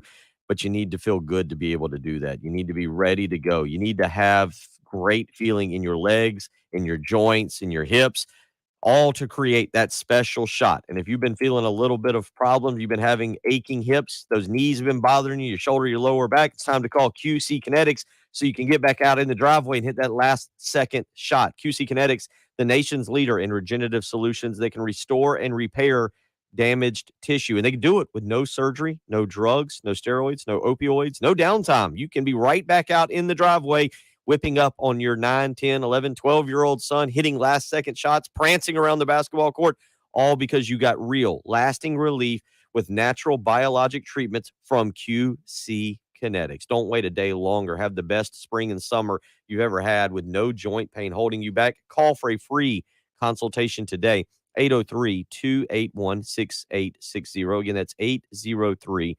281-6860. You heard me right. You can get a free consultation. It's the new, better, smarter, non-surgical, non-invasive way to deal with joint pain. So it's time to call QC Kinetics and see what they can do for you. 803-281-6860. That's QC Kinetics. Give them a call today for a free consultation.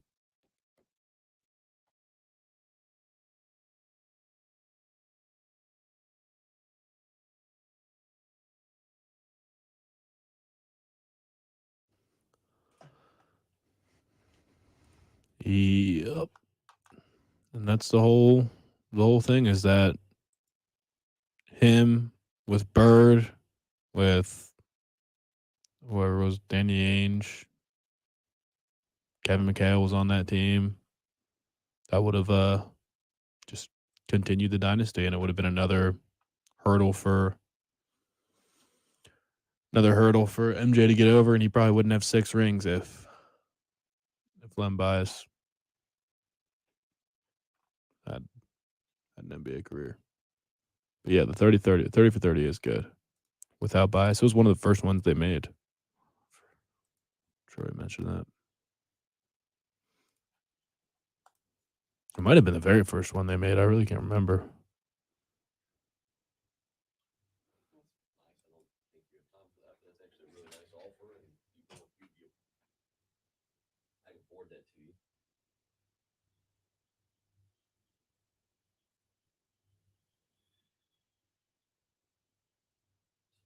Stuff you get when you become a radio celebrity, like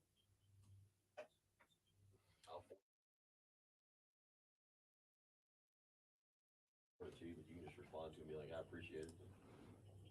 Maybe another time.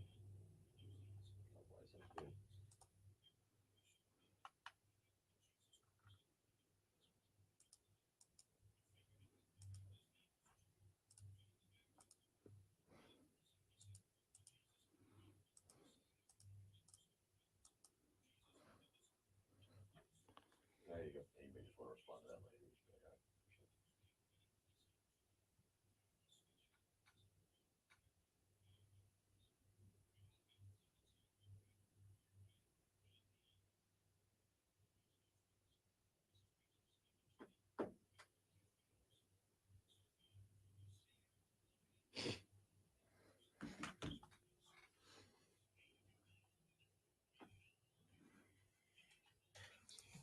All righty.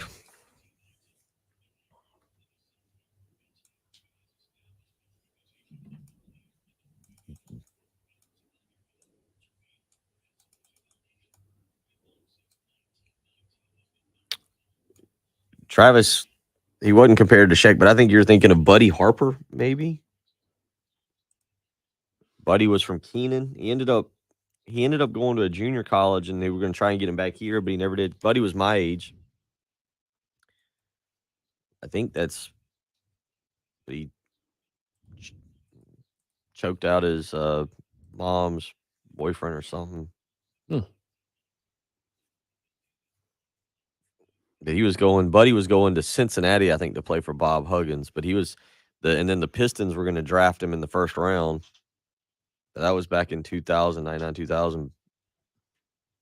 And I've seen that, RL. I don't have HBO. Yeah, I'm intrigued by that show. I'll check it out. The actors look exactly like the players.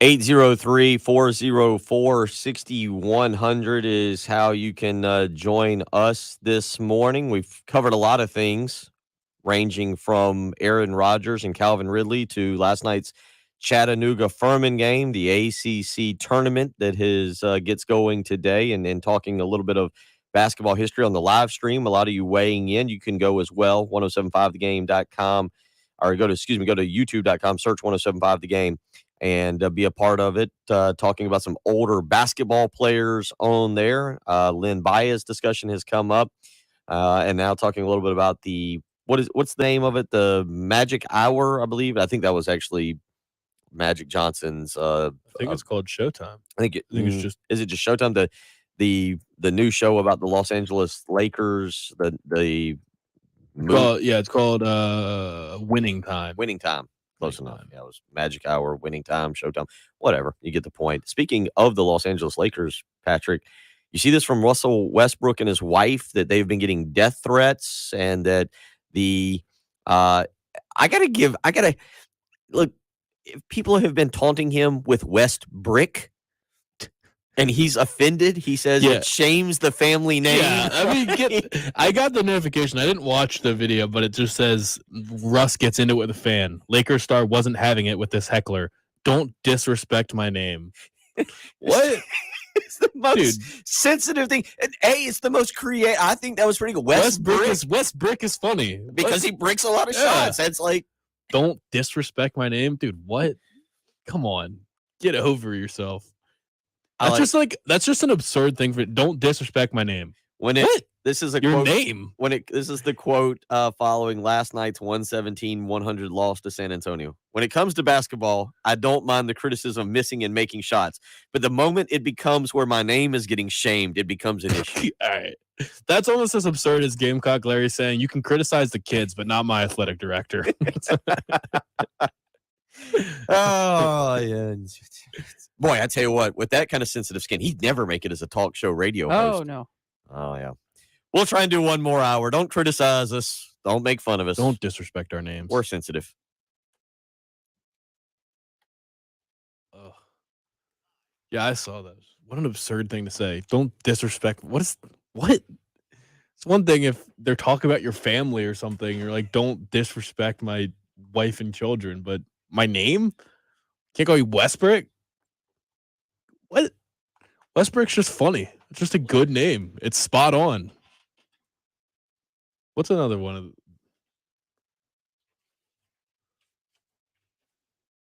funny because it's true. Yeah, I'm trying to think of another good name like that.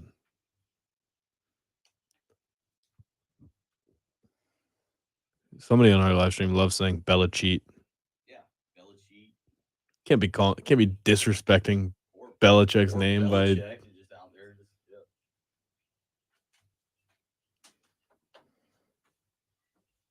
Oh, I would love for it to rain where we do not have soccer tonight. Yeah, tomorrow I'll probably try to get Carlos Piowa, Brian Edwards. I don't know if I want to do 3 again because I just feel like that was a lot, but we may do 3 again. 2 in an hour can be tough. Huh? 2 in an hour can be tough. Yeah. I'm trying to wait because I told Steve think that we'd be very flexible for Justin, so I'm trying to wait.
actually pretty good. What? The pretty Ronaldo Balkman. Yeah, you don't remember Ronaldo Balkman? Nah. It's true. York family name. It's true. Yeah. What was it? Did somebody throw popcorn at him in Utah? Is that right? Was that him? Russ? Yeah. Probably. Yeah, I mean, I think he should appreciate his name. I think he should be proud to be a Westbrook. I'm happy with my name, but if someone makes a clever pun out of my name, I'm not gonna go on a tirade about it.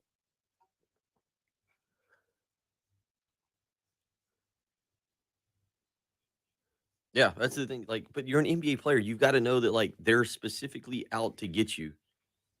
Yeah.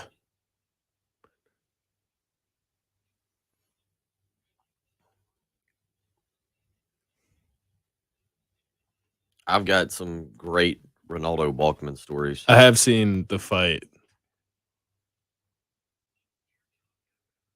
Where was that? What country? Bill? What country was Ronaldo Balkman in? Brazil, I think. Brazil.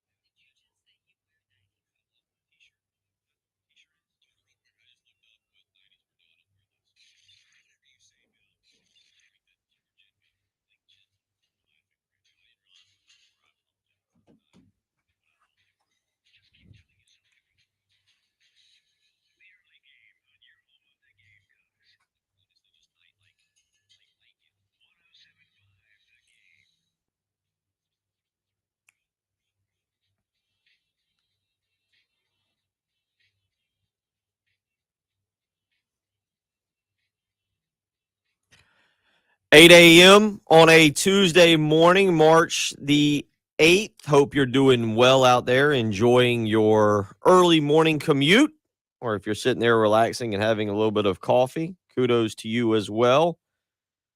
I want to remind you the 2022 1075 The Game Spring Golf Tournament is been moved. It is now March 25th. Originally, it was going to be March 18th, but then we moved it back a week to March 25th. It'll be at the Windermere Club in Blythewood, 10 a.m. shotgun start. Two-person teams, $200 per team. It'll be a two-person captain's choice. We'll have raffle prizes. Closest to the pin, $1 million hole sponsored by Buford Lending, plus breakfast and lunch. All entries get a free golf membership at the Windermere Club until March 31st. Again, head to 1075thegame.com for registration information. It is the 1075 The Game Spring Open. It will now be Friday, March 25th. Not the 18th. So if you've already signed up, make sure you are able to handle the change. March 25th at the Windermere Club in Blythewood, 10 a.m. shotgun start, two-person teams, $200 per team, two-person captain's choice. We'll have raffle prizes closest to the pin, $1 million hole sponsored by Buford Lending, plus breakfast and lunch. Again, all entries get a free golf membership until March 31st. You can head on over to 1075thegame.com for registration information. A lot of discussion this morning over a lot of different topics. Again, we've kind of been touching on the ACC basketball tournament, a great docuseries on the ACC network. I've talked about it a good bit for the last few weeks. I think it's worth seeing. It's called The Tournament. It's covered a little bit of South Carolina history, which I thought was fascinating when I first saw it yesterday. I was catching up on some of it from the early 2000s when J.J. Redick and Duke were dominating. Also saw some of it yesterday from the early 90s when Bobby Crimmins and Georgia Tech were making their rise. I flipped channels, Patrick, last night. I was watching it, and it was about to get to the part about Dave Odom and Wake Forest with Randolph Childress and Tim Duncan, and remind me of the power forward Rodney Rodgers that they had. Never gotten that. Yeah, Rodney Rodgers that they had. I believe it was Rodney Rodgers. Now you've got me questioning myself. But that they had with their but I flipped over and went to the Chattanooga Furman game last night, and really good game, very entertaining back and forth. Furman obviously an in-state team. Bob Ritchie, a good friend of mine. They haven't been to the NCAA tournament since 1980. It was a back-and-forth game, very, very well played, I thought, on both sides. Also, Bob Ritchie, I expect to be a kind of a fixture over the next several years as it pertains potentially to job openings around the Southeast. What he's been able to maintain after Nico Medved left Furman, Bob's done a very good job up there, and certainly he's been able to keep that Furman train rolling. I expect you'll see him maybe in the mix for some more higher profile jobs, whether it's higher mid-major conferences or maybe even lower level Power 5 type jobs. Georgia's one that I would keep an eye on in case Tom Crean's let go. But certainly, in case. I would assume he's going to be. Worst SEC season in the history of the conference. I would be stunned if he wasn't. I mean, I would assume like Georgia's got a lot of money invested in football. For all I know, they're still wrapped up in winning a national championship in football and have completely forgotten about the basketball season. Like there was that Alabama game though. Exactly. That's all they remember is they've beaten Alabama. That's all we have a bad season. I don't know. Yeah. For them, that was all he had to do was just beat Alabama in football in basketball so that the students could chant just like football. There is something to be said for just flying under the radar. Yeah. Hiding in the shadows of your great program. So, but the point, I guess, with that was when we're talking about that, I assume he's going to be let go, but who knows? Maybe Georgia is just like, who cares? Everybody Their gets fans don't, I don't think. Yeah, they don't. They'll gladly trade an awful basketball season for a national championship in football. But watch that last night. Very good game, very well played. But it was the definition of March Madness. Heartbreak last night as Furman takes the lead with 4 seconds to go over Chattanooga. Looks like they're going to punch their ticket in the Southern Conference championship game to the NCAA tournament. It would be the first time in 41 years that they've gotten back. Would have been a crowning achievement for Bob Ritchie. Would have been probably something that would have propelled him on because there is that fine line at that level, the Southern Conference, the Big South, the CAA, whatever the small mid-major you want to label, there is that fine line where, hey, you have this great season, but you don't win your conference tournament, you don't get to go to the NCAA tournament. And that's probably what happened last night is that Furman's season came to a close. Maybe they'll play in the CBA or CBI, I think is what it is, the CBI, the College Basketball Invitational, one of those very many tournaments. They won't make the NIT. That's a tough way to go out, man. And again, that thing goes on your resume. Darren Horn got the South Carolina job because in 5 years he went to the NCAA tournament once and won a game in the NCAA tournament. Everybody thought he was a hot commodity, and he ended up in Columbia. What's your one opportunity to put your team and yourself on the national stage? I mean, even if you're just a 16 seed, the opportunity to play a blue blood or a powerhouse is relevant. And do you know how much it makes the school to make the NCAA tournament? Is it night and day? Is it a massive sum? I don't even know. I assume it is. I have no real clue what the financial ramifications are. Yeah, for getting in the NCAA tournament. I mean, I'm assuming I don't know. That's actually a good question. I've never thought to even ask because if you, I don't know if the NCAA pays for your travel to a specific site. You think that would come out of pocket for the university? I don't know. I would assume so. My initial thought when you asked me is I just assumed that one game makes a ton of money for a program that probably barely breaks even every year. I've never thought to ask a question like that as to what the financial ramifications for a Furman, in this case, it'll be Chattanooga. Five teams, by the way, have now punched their ticket to the NCAA Wagner tournament. Can punch theirs today. Okay. So more now as we roll through the March Madness. Again, one of the reasons we were talking about the ACC tournament, it gets going today, 2:00, Pittsburgh and Boston College. 4:30 today, Clemson and North Carolina State. I will actually tune into that game and check it out. 11 o'clock tonight, Louisville and Georgia. And Patrick, let's kind of stay on that topic for a second. Last week, we got into a lot of discussion as it pertained to Maryland and Rick Pitino and the coaching carousel that will be in college basketball. We were just talking about Bob Ritchie's name maybe being floated around for bigger mid-major jobs, maybe for lower-level Power 5 jobs. The Louisville job is open. I saw someone yesterday send in that Mick Cronin, I think it was yesterday or last week, send us a text that said keep an eye on Mick Cronin, the current UCLA coach, coming back to the East Coast to go to Louisville. this is going to be kind of interesting to see. Louisville is a premier. I mean, again, when you talk about what top 15, top 20 jobs, it's in a mega conference. It's but UCLA is too. True, but I mean, I don't know what it would be fascinating if Southern Cal and UCLA, who are both top 25 teams, I think UCLA or Southern Cal has 25 wins. UCLA has been a top 10 to 15 team all season long and made the Final Four last year. If both of their coaches left their programs, which are both in great shape right now, to come to the East Coast and Midwest, if Mick Cronin leaves for Louisville and Andy Enfield leaves for Maryland, that would be, I don't know what that would say about the Pac-12 or just the fact that neither of them are Southern California guys and maybe it just doesn't feel like home for them. I don't know. I don't know what that would mean nationally or what that would really represent, but it would be interesting if both of them did that.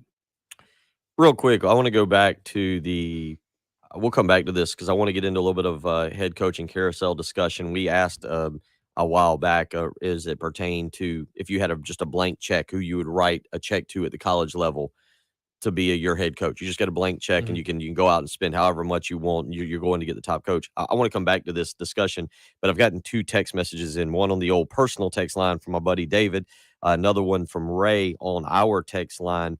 I'm guessing what I'm assuming here is as soon as I brought this up, y'all were sitting at your office or you got on your phone and you quickly Googled because it is an interesting question. David sends me a text, Patrick. This is Wikipedia or looked up. It says, how much does the NCAA make off of March Madness? It says this year, I'm looking to see if there's a year on what David sent me, but it said this year, 68 teams got an invitation to play in the tournament. Each of those teams' conferences will get a piece of the $220 million pot of money. For each game a team plays, its conference gets a payout. Spread over 6 years. For playing one game, the team's conference gets roughly $1.7 million. So I don't know what that breaks down to. Well, so it doesn't matter who wins the game because the conference is sending a team no matter what. Right. But I guess they want their best team because they want a chance at winning a game because for every game that they win, it makes them money. I guess. We'll do a little research. I've never thought to ask this question because it's a financial question, not really a sports question, but it is now. I'm kind of fascinated to know, and I'll do a little research this hour, what exactly an athletic program makes. You know, you always hear during bowl season what they make off of the bowl game or how much it may cost, because if you go to a bowl game, you're paying the expenses. Right. You're paying the expenses. Now, the bowl games are not an NCAA affiliated event. That's always kind of the crazy thing, is that bowl games are basically nowadays, bowl games are run by ESPN. The ESPN could essentially tell the NCAA, like if you go on a 3-year bowl ban, somebody correct me if I'm wrong on this, the ESPN runs the college, NCAA. The NCAA does not run bowl games. The NCAA does not run the college football playoff. We discussed that.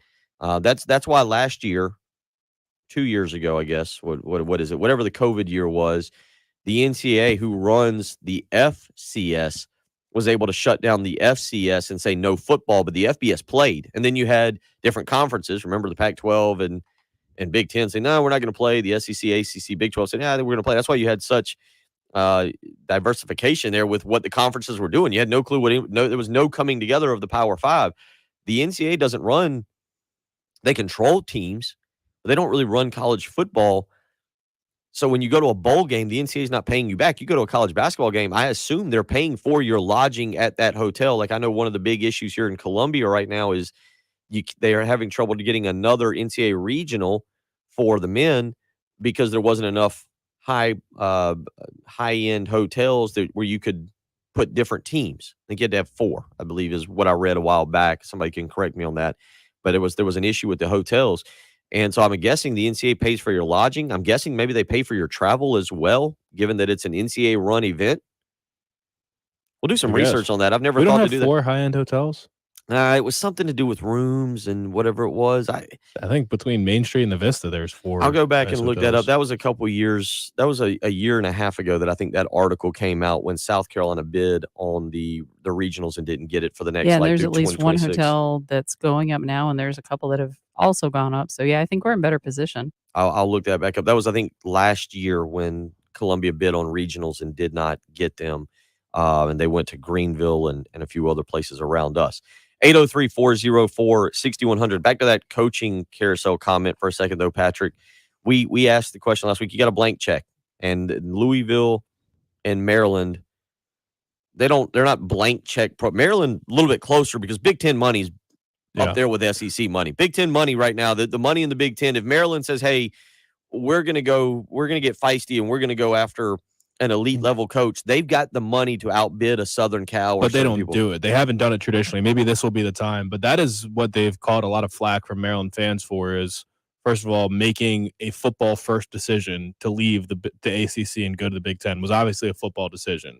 Now the Big Ten's better than the ACC in basketball.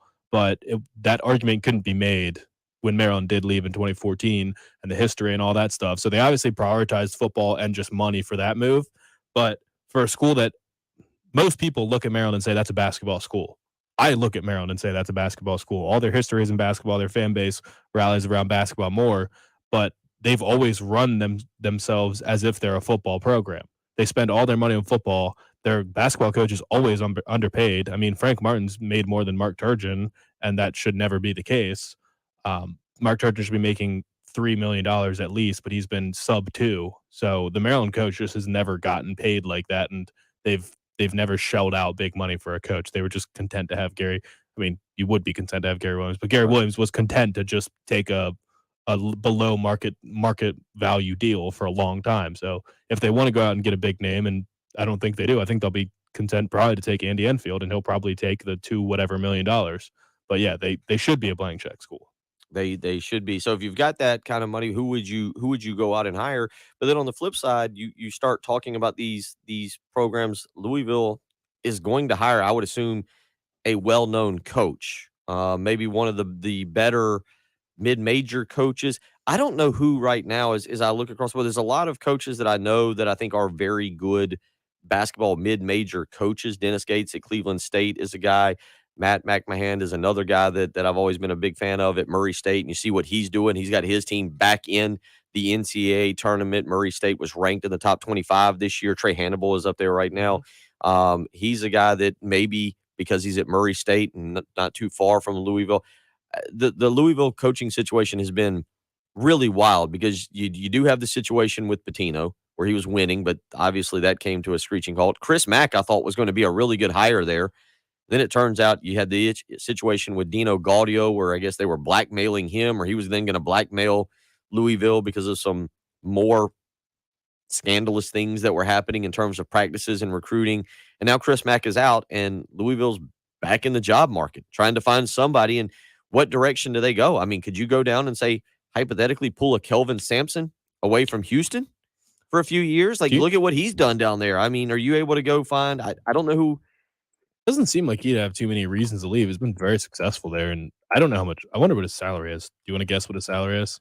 I'd guess right around 2 million, 2.2, 3 million, 3 million for Kelvin Sampson at Houston. Yeah, it's they've got money.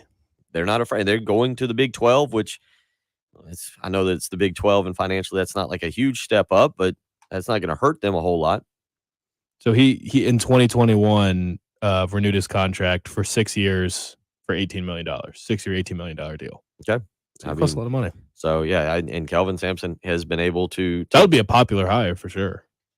I would think that would be one of the better hires you could make. And that's They're why crushing it at Houston. And that's why I bring it up, because you look around the country right now and you go, okay, who's out there that's a viable, if you're a Louisville, if you're a Maryland, if Maryland strikes out on Andy Edenfield, Ed Cooley is a name up at Providence who's done really good, but I think that's his alma mater. I'm pretty certain, or there's some strong ties with Ed Cooley to Providence there that they would probably keep him there. Well, yeah, he was born in Providence, Rhode Island, and went to Providence. Yeah, okay. Yeah. I knew I was pretty sure there, but so you look around and you say, okay, well, who's out there? What's out there for a Maryland or a Louisville? And when you talk college basketball coaches, I'm not sure what direction you would necessarily go if you're one of those two big. There's name not programs. obvious names like that. I don't know. You pull somebody off the bench at a major conference, because I don't know that there's any. Who are the top assistants in college basketball? That have just been waiting in the wings and waiting for their chance to to get a head coaching job. Is there one? I'm sure there is. I'm not as plugged in on that as I used to be with college basketball when I knew a lot of those guys and who was kind of up and comers. But no, the guy at Duke that didn't shake Hubert Davis' hand because they didn't honor Coach K. Which one was that? Chris Carrawell. Chris Carrawell, yeah, that's who it was. Yeah. We'll see.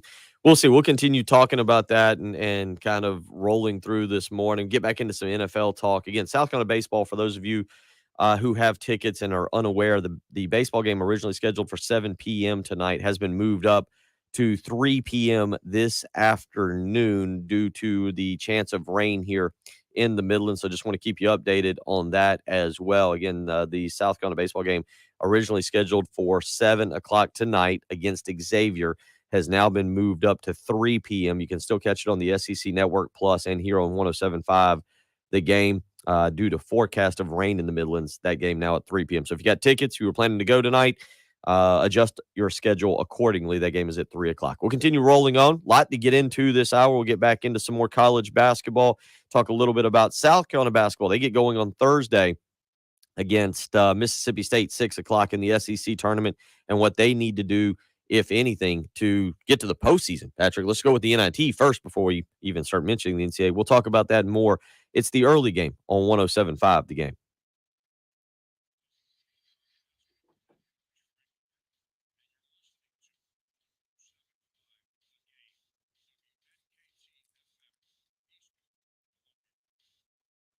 Talking about big games, things that you want to watch, maybe have people over for viewing parties. And, of course, yeah, it's that month we're having people over to hang out, relax, and watch some great basketball is the month. But not if your house is dirty, not if your kitchen, if your rugs, your tile, your upholstery, if everything is kind of nasty, dirty, pollen is in the air now. You want your house to be clean when the people come over for a nice viewing party. And that's why you need to call Zero Res, 803-262-4020. If you call Zero Res today and you mention my name, Bill Gunter, and 107.5 The Game, you'll get 3 rooms of carpet cleaned for just $109, and you can get a hallway cleaned for free. Again, that's 803-262-4020. You can book online, ZeroResColumbia.com. They use their patented ZR water technology that does not use any type of sticky, soapy residue. Instead, it keeps your carpet, your rugs, your tile, your upholstery cleaner longer. Find out for yourself by booking an appointment today. 803-262-4020. Again, if you call today, you can get the spring cleaning sale, 3 rooms of carpet clean for $109. And when you mention me, Bill Gunter, and 107.5 The Game, you'll get a hallway cleaned for free. So give them a call today, 803-262-4020. You can schedule online at ZeroResColumbia.com. Don't wait any longer. The month of March is upon us, and you want to have some great viewing parties. Call Zero Res for your cleaning today, 803-262-4020, or book online, ZeroResColumbia.com. Zero Res, spell it backwards or forwards. It's the right way to clean.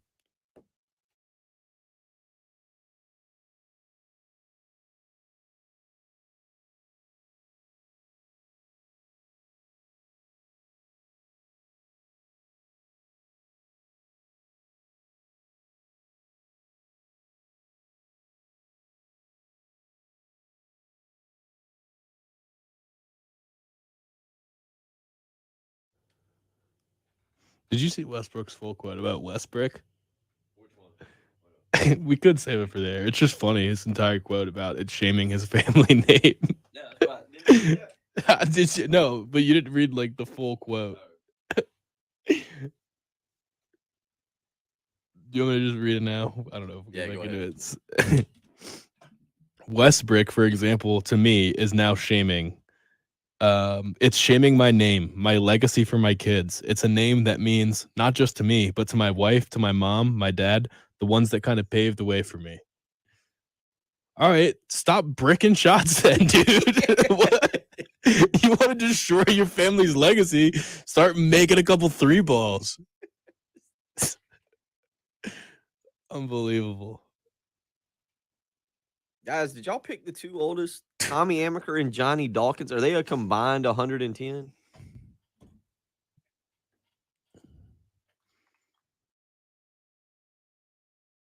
Dawkins is 58. Tommy Amaker is 56. Yeah. Or were y'all just ballparking? John Shire is who's stepping in, Larry. John Shire.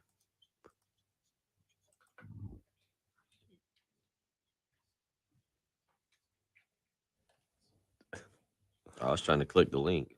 I don't think I can click the link, Travis. Yeah.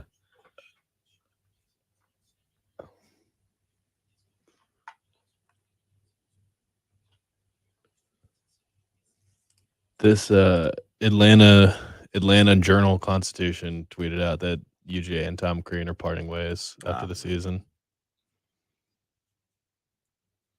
Oh, I can't get enough of this Westbrook quote.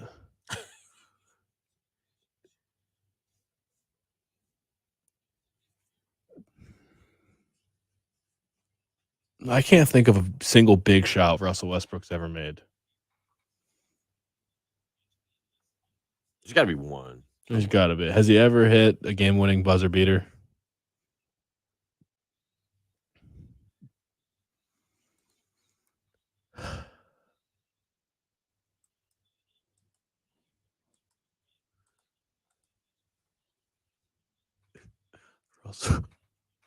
Just little Westbrook being called Westbrook in kindergarten class, shooting on the mini-hoop. Oh.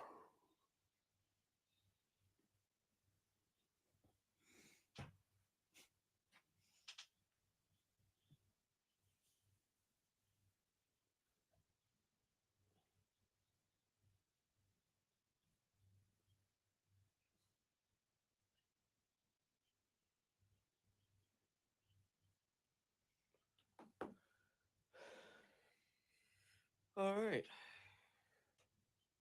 Do another 30 minutes. Call it a day.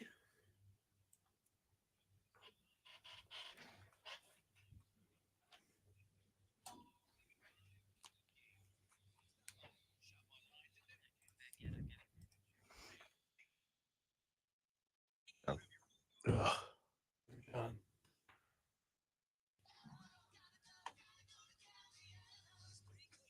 You'll hear that in a funny spot when I consolidate breaks because of separation because different sponsors with that here's what's happening now thing. Oh, really? So I can't play them back to back. Gotcha. I know it's confusing.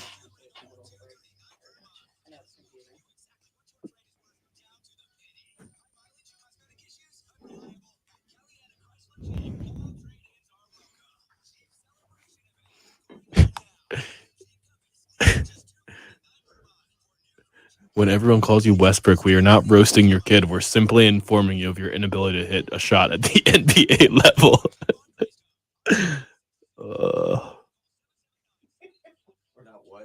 We're not roasting your kid. We're just simply informing you of your inability to hit a shot at the NBA level.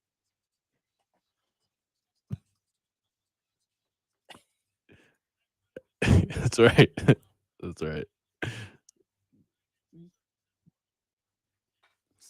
I like you added Sweeney's. Yeah. Kim Jong Westbrook. Kim Jong.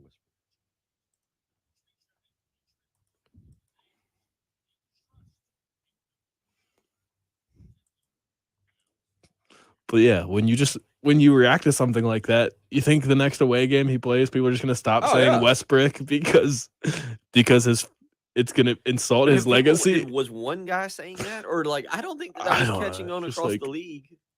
Saying the people that paved the way, you're insulting the legacy of my family, all the hard work my parents did, and it's all nothing now because you called me Westbrook.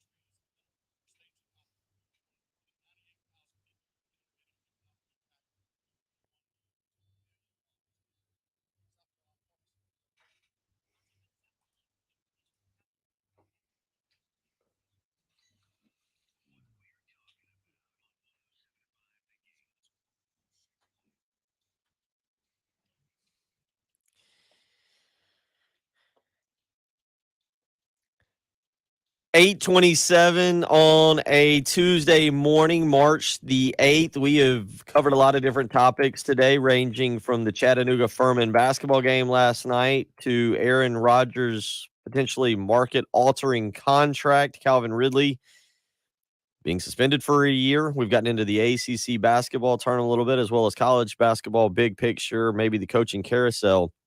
We touched briefly on it at the end of the 7 o'clock hour, and Patrick's been laughing off air because, look, bullying is one thing. This is not we're a bunch of bullies, but I think as professional athletes, Patrick, you have to have a level of thick skin, right? Like, especially today with social media, if you're going to be a professional athlete, you're going to make millions upon millions upon millions of dollars, you're going to get criticized. And when you go to opposing arenas, you're going to get heckled. And I don't even mean that as a professional athlete. Some of you out there, and you know exactly who you are, take great pride in going to South Carolina baseball games and standing in right field and heckling some poor college athlete. Right fielder for UNC Greensboro. Yeah. The third base hecklers were long known for their ability to heckle the third base player for an opposing team or a coach or a left fielder or whomever they desired. That's part of now, there is a line we don't cross. We all understand that. There is a line that is not crossable. Calling Russell Westbrook, calling him Westbrick, I think is perfectly within, because Russell Westbrook's career shooting percentage, Patrick, I believe is well below like 35%. I'll check. He's made, you want to guess how much money he's made through this season? His career? Oh, he signed a decent deal. I mean, he's over $100 million, right? $288 million. Yes. It's name shaming is what he's calling it. Name shaming. But here's the funny part. Like, somebody was actually very creative in doing this. Yeah. What is his career shooting percentage? Do you have it in front of you? I'm pulling it up right now. Russell Westbrook stats. You want regular shooting percentage or 3-point shooting percentage? You can give me both because I'm gonna. So his career field goal percentage is .437. Wow. His career 3-point percentage is .304. Okay. All right. So he's a 30 well below average. 30% 3-point shooter and a 43% shooter from the field, which actually is a lot better than I anticipated because he's been known to take some shots. Yeah. The quote is just killing me though. I haven't heard it how he actually said it, but the transcript of his quote last night in the press conference saying, Westbrook to me is now shaming. Like, it's shaming my name, my legacy for my kids. It's a name that means more, not just to me, but to my wife, my mom, my dad, the ones that paved the way for me. And that's just one example. That kind of hit myself and my wife in a place where it's not great, man. Ruining his family legacy, everything his mother and father ever worked for, ruining his kids' futures, destroying their name because we were calling him Westbrick. Really? Dude, just make a couple shots. Hit a buzzer beater. Win a finals. It's your fault. You should get in the gym more. Start shooting more. Don't be a bricker. It's just what it is. He bricks shots all the time. Gets so excited. Hits the back of the rim all the time in big moments. Throwing it over the rim half the time. Just ridiculous. It's been cracking me up. All the responses. One of the responses was like, dude, we're not roasting your kids. We're just simply informing you of your inability to hit a shot. Just make a shot. It's your fault. Or retire. You've made $288 million. If you can't handle Westbrick, you need a new line of work, dude. Mm-hmm. Well, and again, they're talking about him. They're not saying anything about his children. Yeah, no. In any way. No. It's just a funny name. And the fact that you're showing how much it upsets you, wherever you go next, they're going to say Westbrick every time you miss a shot. Everybody wins. Yeah. You know, that's the way he's reacting. There are certain times where certainly like, man, that's way out of line. That's and as a parent of a middle schooler, like anything that Kevin Garnett said, like there is times. Well, but this is even coming from like it's what the trash talk you get from opposing players. So much worse than that. Now, granted, I'm sure Russell Westbrook is by far considered a tough guy in the NBA, and not many people are going to say stuff to him. But like, if you go back and you watch any documentaries on what Gary Payton used to say to opposing players. And I'm trying to think, go back. There was a documentary. The first one that comes to mind to me is what Kevin Garnett said to Charlie Villanueva. There's also that. Yeah. Yes, we're not going to go down that path. We love our radio show and our job, and we don't want to lose that because of something that Kevin Garnett said. But there's a documentary on, and I forget the exact title of it. It's on the NBA network or whatever it is, the NBA channel. And it's fascinating to me because it was a time when I was really back in the 90s into the NBA, and it's on Gary Payton and Sean Kemp. And when they were really good with the Seattle Supersonics. And like there's in there, Kemp and Payton, who are friends now, are talking about they would trash talk to each other so bad during a game. Going down the court, they were yelling at each other such derogatory things that opposing players were confused as to what was happening. The opposing team was afraid that two teammates that they were playing against were going to fight. Like it's, and so again, as I was going to say, as a parent, I fully respect, and bullying is a totally different thing. But there is a level of sports where heckling, right? It's heckling is perfectly okay. Didn't we have a conversation a couple years ago about, hey, don't boo Right. Jake Bentley? It's just the most like juvenile, childish, nothing nickname of all time. And I just love the idea of him throwing things in the locker room and guys are like, what's wrong, Russell? And they're like, they're disrespecting my family. And the guy's like, oh no, that's not cool. What'd he say something about your kids? He's like, no, he called me Westbrick. Which what?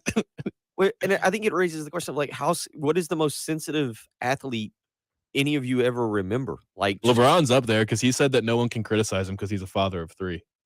Okay. Yeah, okay. Well, then That he was needs his to not be famous a pork quote. chop. Can't stand him. Russell Westbrook is climbing the ranks quickly. Mm-hmm. I mean, Some other wimpy ones. Craig says, I hope the teacher in school catches on during roll call and calls his kids Westbrick. No, leave the Yeah. kids out of it. I do Leave the kids agree. out Like, of but it. if you accidentally, it's one of those things where you overthink it. Yeah. You overthink. But I agree. Like nobody, the only reason we bring this up is again because it's such a funny story. Like you have a 9-time NBA All-Star player, a guy who has been really good. But we debated, Patrick. I think it was you and I, 2 or 3 years ago, the merits of his triple-double streak, and whether it was usage, whether it was just him playing on a bad team and having to do everything, or whether he really was that good of a player. Russell Westbrook is remembered as a very athletic, freaky player. I remember when he was at UCLA. But one thing we all have kind of known about Russell Westbrook, he's not a particularly good shooter of the basketball. Like that it's the perfect name. Phil Kornblut for years. Phil Kornblut. The nice guy that is Phil Kornblut has called me El Shorty. And I just, wasn't very nice, but I got it. Mm-hmm. For those of you who've never seen a picture of me, I'm not exactly the tallest person that would be 10 years old. But When I was a kid, I was called Brat. I don't know why. Like, so, but I didn't take it to heart. Deal with it. Like I got it. It was, I think, coming from a Kornblut place of love, which is extremely strange, but I got it, and it was all right. And so Westbrick, I mean, again, there's a lot of worse things you could say about him. There is a lot of worse things. Well, and again, when he goes home and does his online banking, well, I know he doesn't probably, but like if he could go log on and look at his, his net worth, I think I could handle the nickname. He could, for, would you say 200 million? 288 million. He could drop $1 million or $2 million on a free throw coach. Yeah, there you go. Yep. He could build his own gym in the backyard and spend 6 hours a day shooting a basketball. And honestly, he could take this and spin it and have some fun with it. Like Alex Bowman, who won the race on Sunday, Kyle Busch was all ugly with him and saying, he backs into wins and he's lucky or whatever. Well, so guess what Alex Bowman did? He ended up putting together a T-shirt that said something about being a lucky guy or something. It has like the Vegas logo, and he is selling those. And 18% of every sale, which is of course Kyle Busch's number, is being given to a certain animal shelter or something. But having fun with something stupid. I mean, so he could totally have fun with that. I mean, you would like who do the Lakers play next? Oh, they play the Wizards soon. I mean, that is a good point. Like, I don't know how well they're in Houston tomorrow. Well, there's not a lot going on with Houston. So if I was Houston, maybe you get 14 T-shirts made up to wear during warm-ups that say Westbrick on them or on the back, just see what happens, and then just donate them to a charity after the game. Like exactly, get little foam bricks. Like those things that they would tell you throw them at the TV in the football season if you're mad. Get some bricks. Well, I would just make find the cheapest print shop, make 100 West Brick shirts, sell them outside the arena for $20 a pop, Give money to charity, and everyone would buy them. Yeah, you probably get shut down. And I think the other question to this is you talk about LeBron and what he said is LeBron's just upset that he's still on the team. Are certain players becoming more sensitive across sports? Yeah, I think is that what it is now? Exactly. Are sports athletes, because I do think there's a line, and we've talked about this. We talked about it with Jake Bentley and booing him, and what you can say, what is fair and what is not fair to go and say at a college football game with college athletes. And somebody else also hit us up and was like, Westbrook would have never survived right field at Founders Park.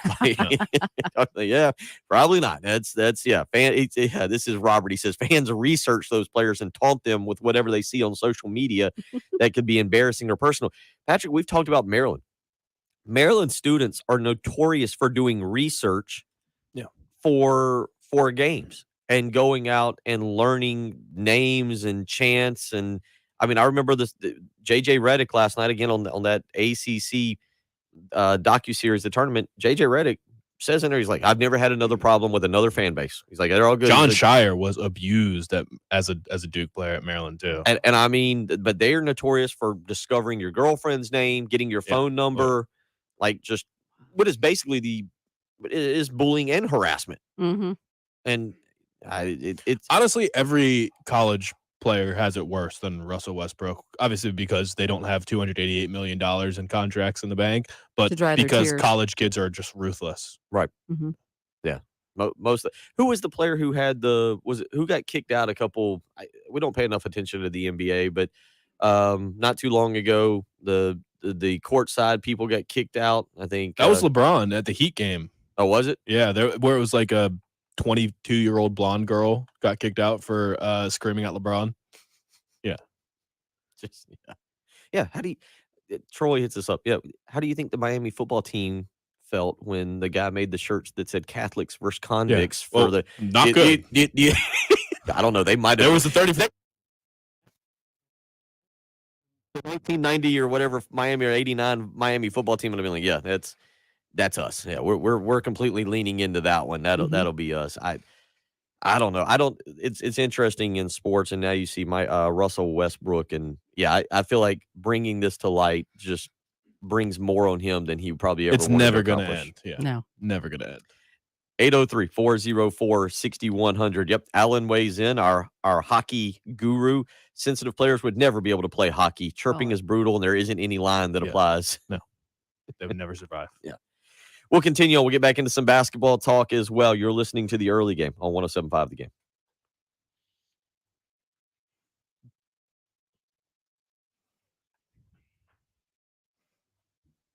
I don't know. Maybe Russell Westbrook just has joint pain. Maybe it's something in his elbow. It's just not working out. He could probably benefit from going out to Prisma Health Orthopedics. And honestly, so could all of us. Prisma Health Orthopedics are the official team physicians for the South Carolina Gamecocks and the Clemson Tigers, so you'll get the exact same care if you visit them that the best athletes in the state do. We've had them on this show a bunch of times. I've myself had work there. They're great people. They are the most comprehensive orthopedic group in the region with 65 specialists and 6 locations to best serve you. They are the region's most trusted orthopedic practice with a deep-rooted history spanning nearly a century. So they'll offer full-service walk-in orthopedic urgent care for all sports injuries, strains, sprains, fractures, or just chronic joint pain. They know that hip and knee pain can make daily life difficult, so find out if joint pain is affecting your quality of life by taking a free health assessment. They've built a foundation for patient-centered care and innovation that results in the best possible services for their patients. So again, take the free health assessment. It costs you nothing. Just call them, check it out, see if you can get in better shape for this summer. Whatever you want to do, the lake, golfing, anything, can't be held back by joint pain. So check out Prisma Health Orthopedics, get their free health assessment, and you can learn more by visiting prismahealth.org/orthopedics. That's prismahealth.org/orthopedics.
He's so proud of his last name. He writes it everywhere.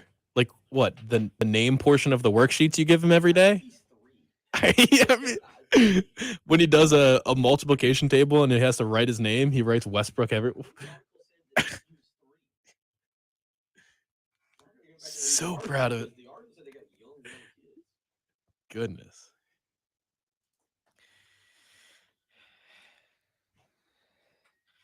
Hey, 8:48 on a Tuesday morning, March the 8th. We get you ready for another fun day of college basketball. Should be again as we really kick off this time of year. Patrick, you Maryland being a guy in Maryland, growing up watching Maryland basketball. We've talked a lot about the ACC tournament and all this morning. This time of year, where do you rank it? We obviously know for you, NFL draft time is very big and rightfully so. But as you get into this, is kind of like the appetizer before the main course next Thursday. Really, it'll be next, I guess, Tuesday night when we get the first set of those round of play-in games or whatever we're calling them now. But the bottom line is it starts. The ACC tournament starts today. The SEC tournament starts tomorrow. We get a whole bunch of other tournaments going on, and it's kind of the appetizer to the big meal coming up. And it kind of, maybe I'll do a deep dive on tournament success relating to conference tournament success, because this is also the time of year where it kind of informs how I'm going to fill out my bracket, because I'll watch the conference tournaments and say, all right, this team's playing really well right now. This team just went on a run to win their conference tournament. They're hot. They're hot going into the tournament, red hot. I'm banking on them to go to the Final Four. But I need to go and research how many times the national champion has won their conference, and if it's like 90% of the time, or if that's just a crapshoot, because I will watch this week and I will fully make my decision on who's going to win the national championship based off who plays the best in the conference tournaments. It's a good question. Good point you brought up there about how much you, the listener, how much we, the talkers, think about what you do in your conference tournament. Well, and this is, if you haven't seen a team play, this is your chance. They'll all be playing in a short span of time. Just get 10 minutes in, watch every team for 10 to 15 minutes, know a couple names, just so that when you fill out the bracket, you can say, all right, I'm going with Illinois, Kofi Coburn, dominant inside man. Bang, Illinois is going to Sweet 16. Just being able to name a couple names makes me feel better about my decisions. It makes me feel more informed. I was trying to go back. Was it Kimba? I feel like the most memorable March run was the Kevin Ollie UConn. But it was Kimball Walker who led that, right? No, the Kevin Ollie one was Shabazz Napier. Was it Napier? Yeah. Okay. The Kimball Walker one was the buzzer beater. They did win the national championship, didn't they? Right. Yeah, he did go on. They did go on to. But yeah, the most recent was Shabazz Napier. Yeah, I don't remember who else was on that team. It was his junior year in 2011, but I don't feel like they had a great year that year, and they got hot in the Big East tournament and went on to won 5 games in 5 days at the Big East tournament. He absolutely was incredible. Kimball Walker was absolutely incredible. Went on to score 130 points, a record of points, not only in the Big East tournament, but for any conference tournament at that point. And then they would go on to win the national championship in 2011. And I feel like that was the one where you say, okay, the end of the season, they got hot and they went on to do something really incredible. And I think you're right. That was under Jim Calhoun. With all that being said, it's kind of interesting how, as you start to look ahead to, again, I guess Super Bowl Sunday, maybe when we've talked a little sports gambling this morning, Super Bowl Sunday, I know college football and the NFL during the regular season are big gambling weekends, but March Madness with brackets being filled out has got to rank up there with like just betting on what color the Gatorade is at the Super Bowl or how long the national anthem will be. Oh, yeah. I mean, everybody's going to fill out a bracket. People that don't even care will just fill it out. And it's also always fun because you can have your little sister or niece or nephew that's 5 years old fill out a bracket completely randomly or based off colors or whatever, and they'll probably do better than you, which is a great thing about it. Every office pool is going to have them. So even if it's not gambling in the traditional sense of betting winners and losers or betting spreads or over-unders, there will be interest and there will be potentially wagers on the line for it. This was another good one. Troy hits us up on the Buford Lending live stream and reminds us of talking about great ACC or great tournaments, great tournament runs, great conference tournament runs that led to great national championship runs.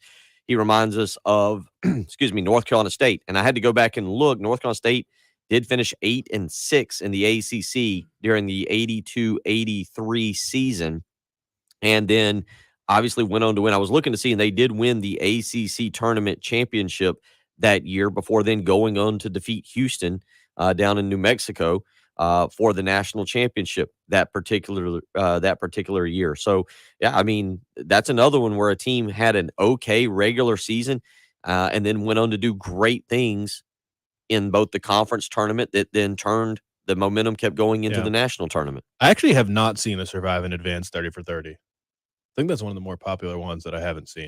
Have you seen that one? Oh, that's the North Carolina State? That's the NC State one, yeah. Okay. I've not seen that one. I've seen bits and pieces of it. I haven't watched it from start to finish. Maybe we talk so much about the ACC tournament that maybe that should be certainly something that should probably be playing on the ACC network now. But today, you can check out the ACC tournament gets going. 2 p.m., Pittsburgh and Boston College. 4:30, Clemson and that North Carolina State program we were just talking about. And 7 p.m., Louisville and Georgia Tech. Also a reminder, 3 o'clock today, South Carolina baseball against Xavier. If you are just now catching that, the game was scheduled for 7.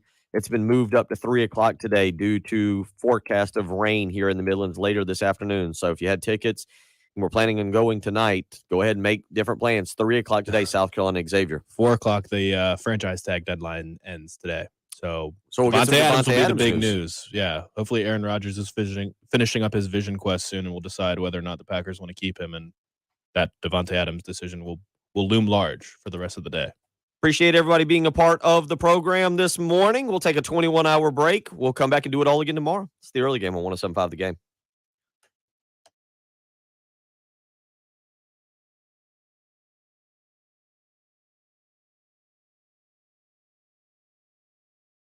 All right, live stream. We got to cut a promo real quick. We'll see you. Oh, that's right. See you.